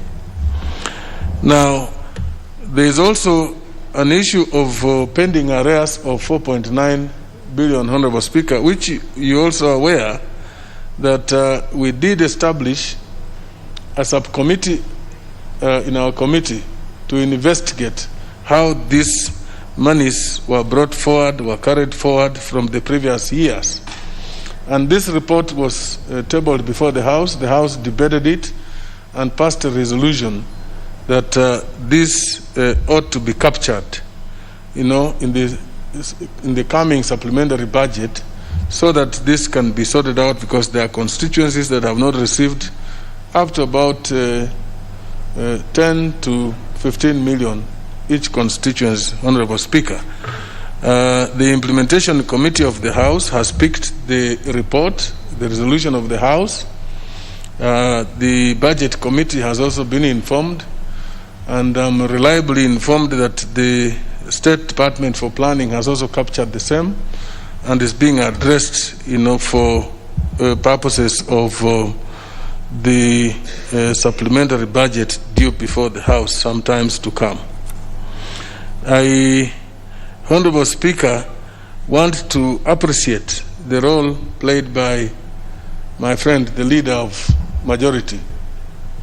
He has been very consistent. I know he's interested in this, but he's been pushing the Treasury. Whenever I have encountered problems with the CS, he's always been available to call and even walk to the Treasury to make sure that the funds are coming. So I want to appeal, leader, that you don't tire, because now we're going to a critical moment. Between now and February, we have 50% to be released. And I wish the Treasury could release even up to the third quarter, or even the fourth quarter, if the Treasury is able, by January, so that members will have ample time before the real campaigns come about to implement projects, to ensure that all projects in the constituencies are fully implemented, and that there is no question of arrears being rolled over or money being rolled over to the subsequent financial year, so that our successes, of course, as a parliament for this year will be looking at how we have implemented the projects, Honorable Speaker. I also want to thank your office, Honorable Speaker, and the office of the clerk. You have all been involved to ensure that the Treasury does release funds to get to the constituencies. And all those that have also tried their best to help to see that funds are received. Honorable Speaker, I want to appeal that the same spirit, leader, and your office, the same spirit prevails, so that we ensure that these funds that we expect are released without delay. Unfortunately, the Treasury sometimes, if they were doing what they had assured on a weekly release of 2 billion, would be at the third quarter, but they have not been doing so. So I hope that they're going to refer to that release so that we get all the funds. I didn't want to take so much time. I've just picked summaries. Members who are interested to get details of each constituencies, which one has received what, and so on, can check in room number 8. With those few remarks, I thank you, Honorable Speaker. I think that is very clear. Members want to say something? Yes. Madam Speaker, I thank you very much. And on the same breath, I want to thank my brother, Honorable Wamunyinyi, the party leader for Kenya, for this detailed report on the status of NGCDF. Honorable Speaker, when we were making this budget a while back, the budget which we operate on today, there was a universal agreement that CDF monies would be released by December of this year, so that we can hence concentrate on delivering the mandate to our people. Honorable Speaker, now they have shifted goalposts from December, and now they are talking about February. And there are accruing balances amounting to 4.9 billion. Initially, my constituency, Nyando, was not part of that accruing balances. But in the last financial year, my constituency never received a tune of 12 million shillings, which has then been fed on to the current balances. So failure by Treasury to play ball and do as this House would demand, we may, at the end of this financial year, end up with even a bigger balances accruing from our people. Honorable Speaker, it is true that we have categories upon which funds are devolved to the grassroots. We've got the county monies and the NGCDF from the national kitty. The only effective funds that impact on the lives of our people is NGCDF. You ask anybody and they will tell you that. Because again, the way this was tailored, that monies are plugged onto projects, make it very difficult for any pilferages to occur. And our people will tell you that if there is any monies that would circulate, because we only deal with local contractors, unlike the national government that would engage Chinese, this is the only money that percolates downwards to improve the lives of our people. And therefore, any delay means suffering out there. But I acknowledge that the government tends to also look at the grandiose projects done by the Chinese, like you have this express highway from the airport, and they religiously pay those contractors monies that get shipped abroad to China and other countries. But instead of empowering our people through NGCDF, and this is not a lot of money, Madam Speaker, it is only 2.5%. The government has 97.5% at its disposal to play with as much as they want. But this money, as small as it can be, impacts very positively on the lives of our people.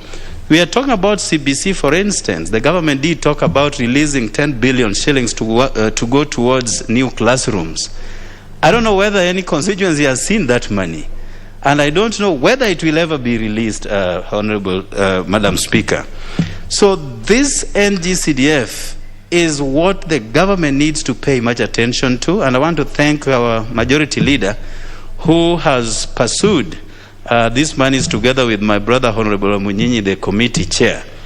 But they need to do more, so that, as we did agree, that by the end of December, all the monies should be in constituencies' accounts. And now they're talking about February. By the end of February, they may shift goalposts to April. And the government will soon be coming here in this same house so that we can pass a supplementary budget to them. In democracies that work, we will create a gridlock so that they firstly finish up with us, then we can now help them get their supplementary budget. But we will be twisted into this house that at the end of the day, they get what they want, but MPs will be here languishing with projects that will never be implemented at the end of the day. And just as my brother, Honorable Wamunyinyi, has said, some of us will come back. Definitely I'll be here. But what happens to those who will perhaps not make it? What then happens to their manifesto, which was for 5 years, not 4 years? So I implore upon the leadership of this House to work in collaboration with the NGCDF committee so that we can quickly get these pending monies. Our children should not be languishing at home due to lack of school fees. The classrooms that we are building through NGCDF, I don't know about what the government is doing with the CBC classrooms, that these classrooms will be done in good time, and that the manifesto that we did set for our people lasting 5 years will indeed be implemented at the end of this term. And I thank you, Madam Speaker. Honorable Okello, you may need to offer some consultancy services to other members. You know, you said you're surely coming back after 2022. And you know where we are at the moment. It's the Lala Salama. So, members, you might want to speak to the Honorable Member so that you can get the same surety that he has. But I think the Chair has spoken well about CDF. Honorable Oundo? Chair. Yeah, and be brief, Honorable. Yes, Honorable Speaker, let me appreciate the Chair of the committee for that splendid report. Of course, just want to persuade him plus the leadership that the balance in 2020-2021 is critical, because these projects were already identified, committed for. Quite a number of the schools or the institutions that are supposed to get those projects are already asking, and it's becoming a problem. I think the sooner the supplementary budget comes or a way to get that money comes, we need to get it out of our way. For some of us who are 100% sure of coming back, even if the 2021-2022 delays, we really have no problem. We can complete them in the next calendar year. But for the previous year, it is important. Quite a number of projects have already been committed. We have already made commitments to the schools and promises. It will look that we didn't intend to keep our promises. And the only thing it can do, if we are going to have gotten 80% of the votes, it can reduce it to the standard 54% of faranga via computer. Thank you, Honorable Speaker. I know it's a matter of very serious interest for members. Just take 1 minute to comment. Honorable Wangwe? Thank you, Honorable Speaker. Honorable Speaker, allow me to appreciate the Chair, that indeed you've really made us proud. Honorable Chair, Honorable Speaker, the only issue of concern I have is the balance of 4.9. I was a member of the committee some times back, and it has been a challenge. But the Honorable Speaker, the current Chair, has made it possible. Now that we have the report with us, and the Chair has really analyzed it properly, I want to ask him to work very closely with the Chair on implementation, so that at least that money, the 4.9, is not just pledged and placed into the budget, but let's have it in the supplementary, Honorable Speaker. Let's not do without it. Let's have it, and I'll ask the CS, Honorable Yatani, that we must really have that money in the supplementary. Through the leader majority, it's important that you also assist us to make sure we actualize that. Thank you, Honorable Speaker. Honorable Manje? Thank you, Madam Speaker. I want to also thank the Chair, National Government CDF, for the good update. At least now we know where we are. But also I want to ask the Treasury to do something this year, because you see these are unique. Next year is a unique year. We are going for election. And most likely, as it has happened before, many members will not come back, maybe about 70 to 60%, meaning that the projects that are supposed to be done next year should be given priority by the government so that they are completed.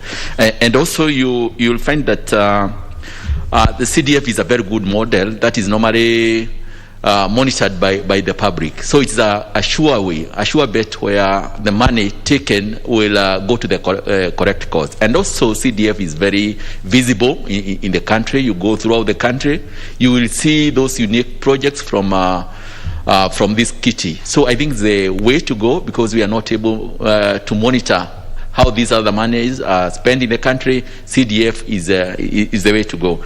Also, during this particular period where we are coming out of COVID, it is good to elevate our citizens by making sure that this money is released before maybe before January or before February, as the Chair has said, so that at least we can give these bursaries and elevate the poverty that is in the constituencies. I support them.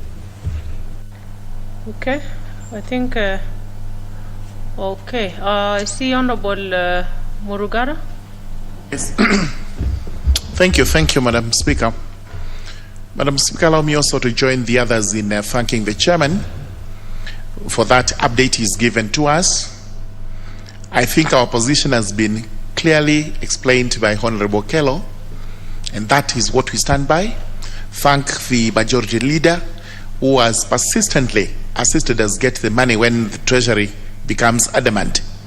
But may I make one plea that there be some form of equalization. We've just heard that some constituencies have received between 25 and 35%, while some have received 50%.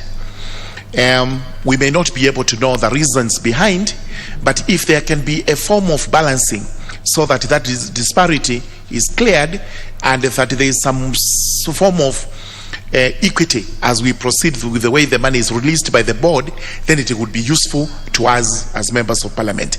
Otherwise, let what has been promised, that by February we have the entire CDF kit released so that we are able to implement those projects which the government itself through the board has approved for us. Thank you. Honorable Losiakov Kosing. Thank you, Madam Speaker, for giving me this small chance to say something on this CDF. Well, Madam Speaker, I want to be on record to thank, or in thanking, the leader majority, Honorable Kimunya. Madam Speaker, people don't understand how Honorable Kimunya works. He's just a diplomat. People might misunderstand that.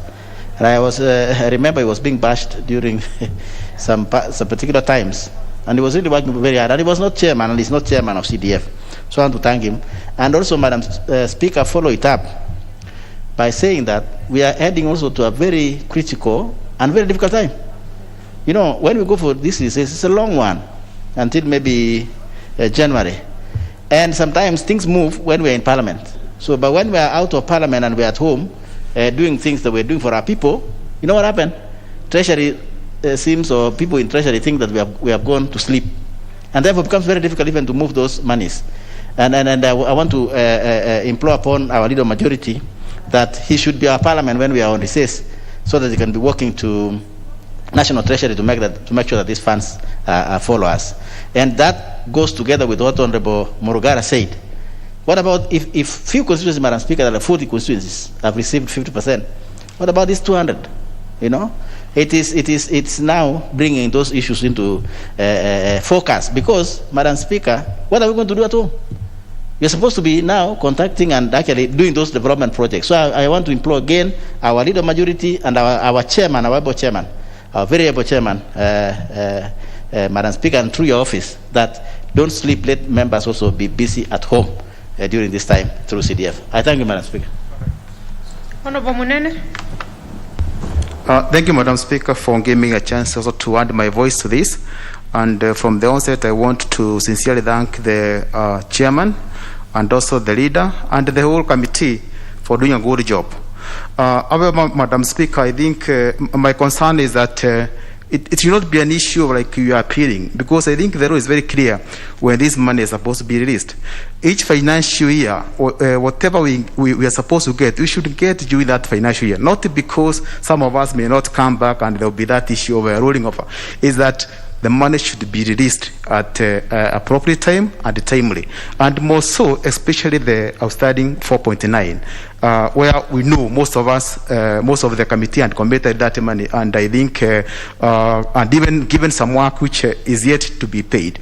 And I would want to disagree with my colleagues a bit and say, I belong to that school which I think for the first time this House has done very well, and we should break the record. Instead of minority coming back, actually majority should come back. So I think most of us should come, will be back, but even as we prepare to come back, let the money be released in time so that we can be able to meet those obligations, more so when this calendar of education is so squeezed such that the parents are having issues of paying the school fees. And most of our money actually, most of the CDF money go towards bursary, almost at 5%. So those are my comments, Madam Speaker. Thank you. Okay, I think we can now move and have the Honourable Leader of Majority issue his statement. Thank you, Honourable Speaker. Pursuant to the provisions of Standing Order number 44-2A, I rise to give the following statement on behalf of the House Business Committee, which met on Tuesday, the 16th of November, 2021, to prioritize business for consideration. Honourable Speaker, let me begin by thanking members for their dedication and active participation in debate in the last 2 days, when we have sat till late in the evening. We had some commendable progress in processing business before us. However, and I'm sure, Honourable Speaker, you share this with me, I wish to know that members whose business is scheduled for consideration need to avail themselves in the House to avoid the repercussions that come with failure to show cause. Taking yesterday, for example, there was a committee report and several individual members' bills which had been slotted and were reached, but none of the members was available to move those bills. I hope the ones for today will actually be there. Honourable Speaker, it's evident that we have very limited time to consider the pending business. We are also aware that next week the House proceeds on its long recess. I therefore wish to urge members to cooperate and sacrifice a few hours in the evening to join the House in expediting the pending business. And I want to thank members for agreeing to also sacrifice Thursday morning to expedite the pending business. Honourable Speaker, on Tuesday next week, 30th of November 2021, both houses are scheduled to have a joint sitting where His Excellency the President will make the annual State of the Nation address. I know that you've already guided members on this, and I just want to add that in the course of the week, as is the practice and pursuant to Standing Order number 24, there shall be debate on the policy initiatives outlined in the President's address. Honourable Speaker, in accordance with the provisions of Standing Order number 42A, 5 and 6, I wish to convey that the Cabinet Secretary for Energy is scheduled to appear before the Departmental Committee on Energy on Thursday, the 2nd of December at 10 a.m. to respond to question number 465 of 2021 by the Honourable Paul Abur regarding the current status of electrification in public education institutions, as well as a progress report on the last mile connectivity program within the Rongo constituency.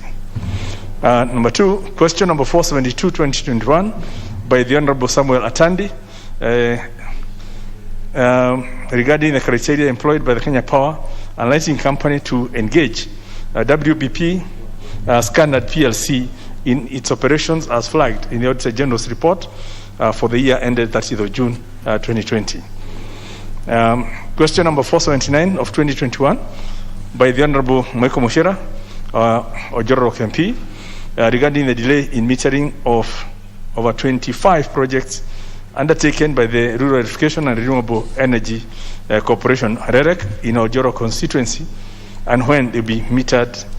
And last one, question number 482 of 2021 by the Honorable David Mwalika Mboni from Kitui Rural constituency regarding the replacement and repair of 40 transformers and revival stalled education projects in Kitui Rural constituency. Honorable Speaker, the House Business Committee will convene on Tuesday the 30th November 2021 to schedule the business for the rest of the week. I now wish to lay this statement on the table of the House. Thank you, Honorable Speaker. Honorable members, order. I have a guide to issue before we go to the next order.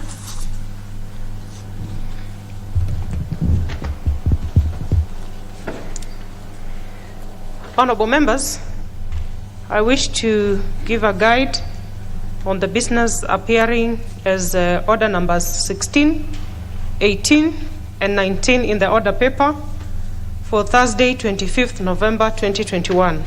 Honorable members, this guide relates to the business appearing under order numbers 16, 18, and 19 in the order paper for today, Thursday, 25th November 2021. Under order number 16, which is the referendum number 2 bill, National Assembly Bill number 14 of 2020, I have received representation from a number of members who had submitted their notice of proposed amendments to the bill. However, the proposed amendments are yet to be processed and included in the order paper. In this regard, I hereby defer the order from today's order paper.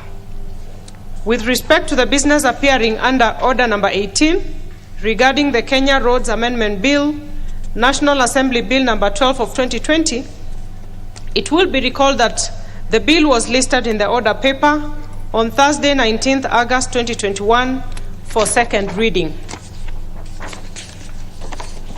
However, honorable members, the Honorable David Kosing, CBS MP, Chairperson of the Departmental Committee on Transport, Public Works and Housing, sought leave of the Speaker to defer consideration of the bill to a later date in order to allow further consultations with stakeholders, among them being the Engineers Board of Kenya and the Institute of Engineers of Kenya.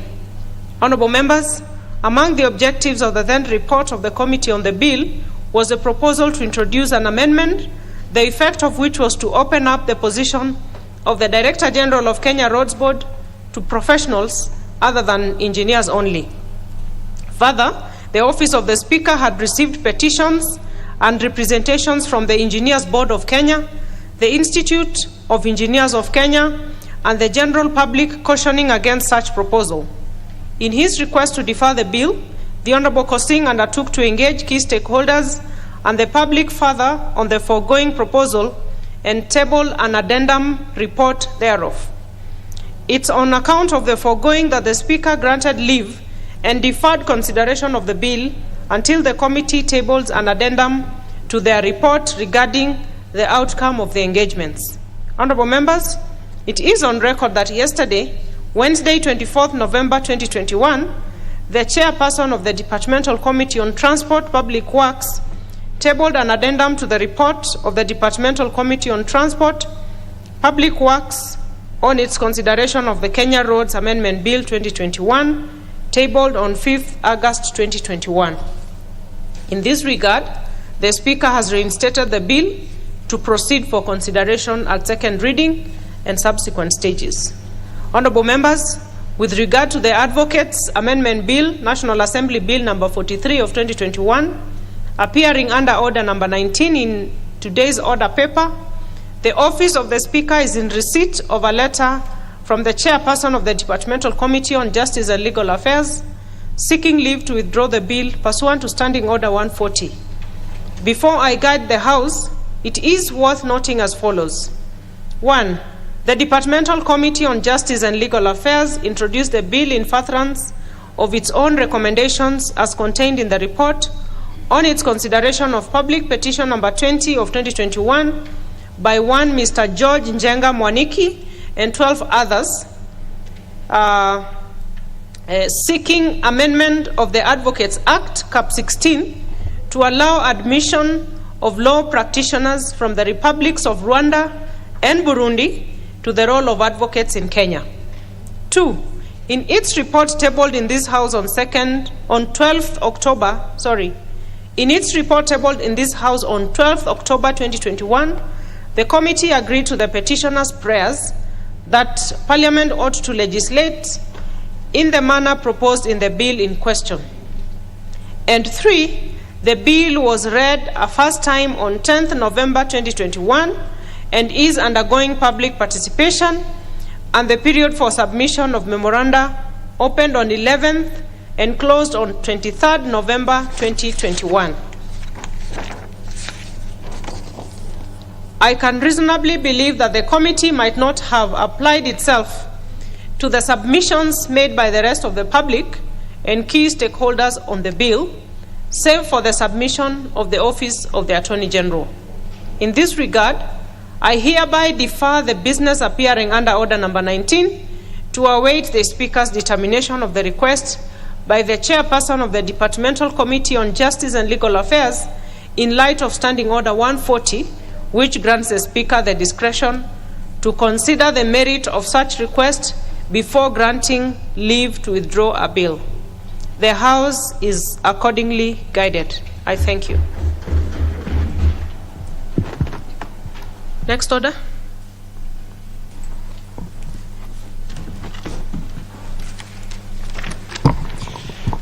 Order number 14, the Higher Education Loans Board Amendment Bill, National Assembly Bill number 52 of 2021. First reading. An Act of Parliament to amend the Higher Education Loans Board Act. Order number 15, motion.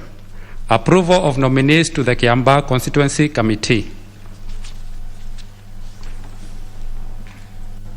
Chair.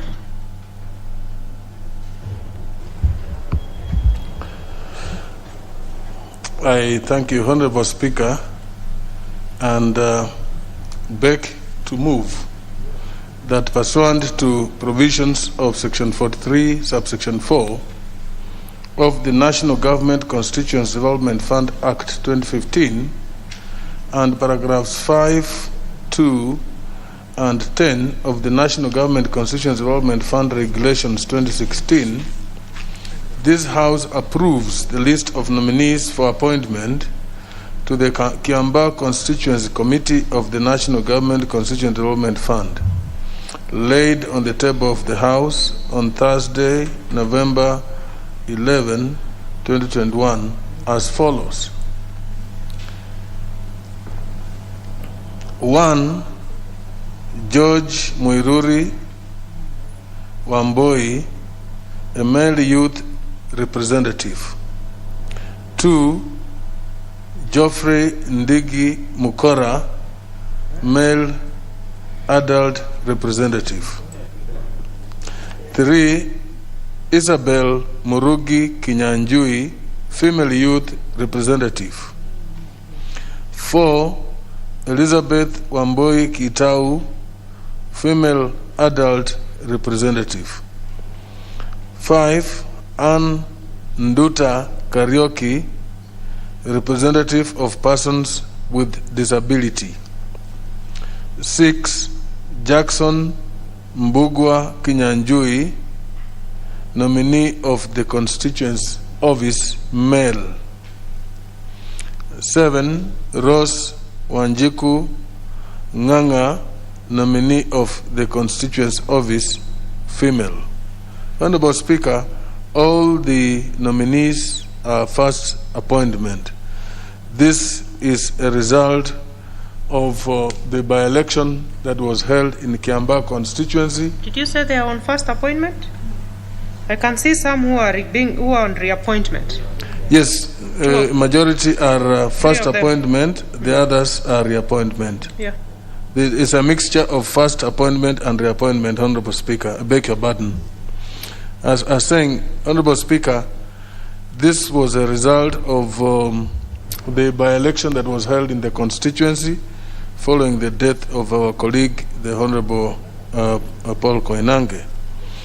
I am sure that the member of the constituency is in the House and would possibly be accorded a chance once the question has been proposed to confirm, Honorable Speaker, that these are the nominees from the constituency.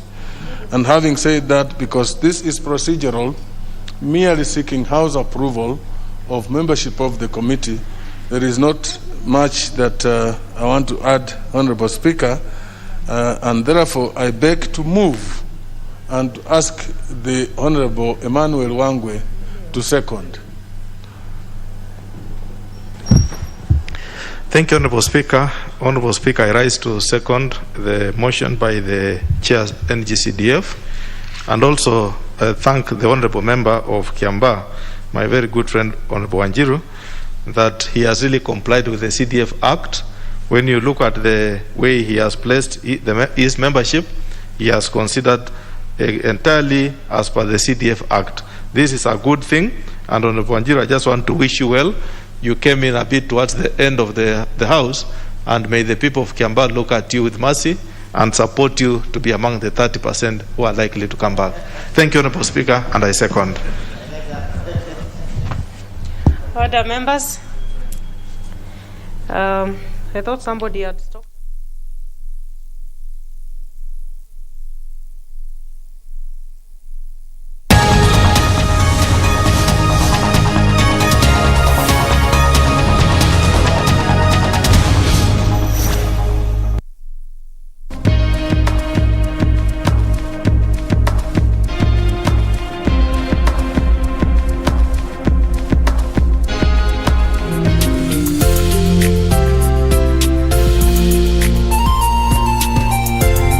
KDIC, protecting your deposits. The Kenya Medical Training College will hold its 90th graduation ceremony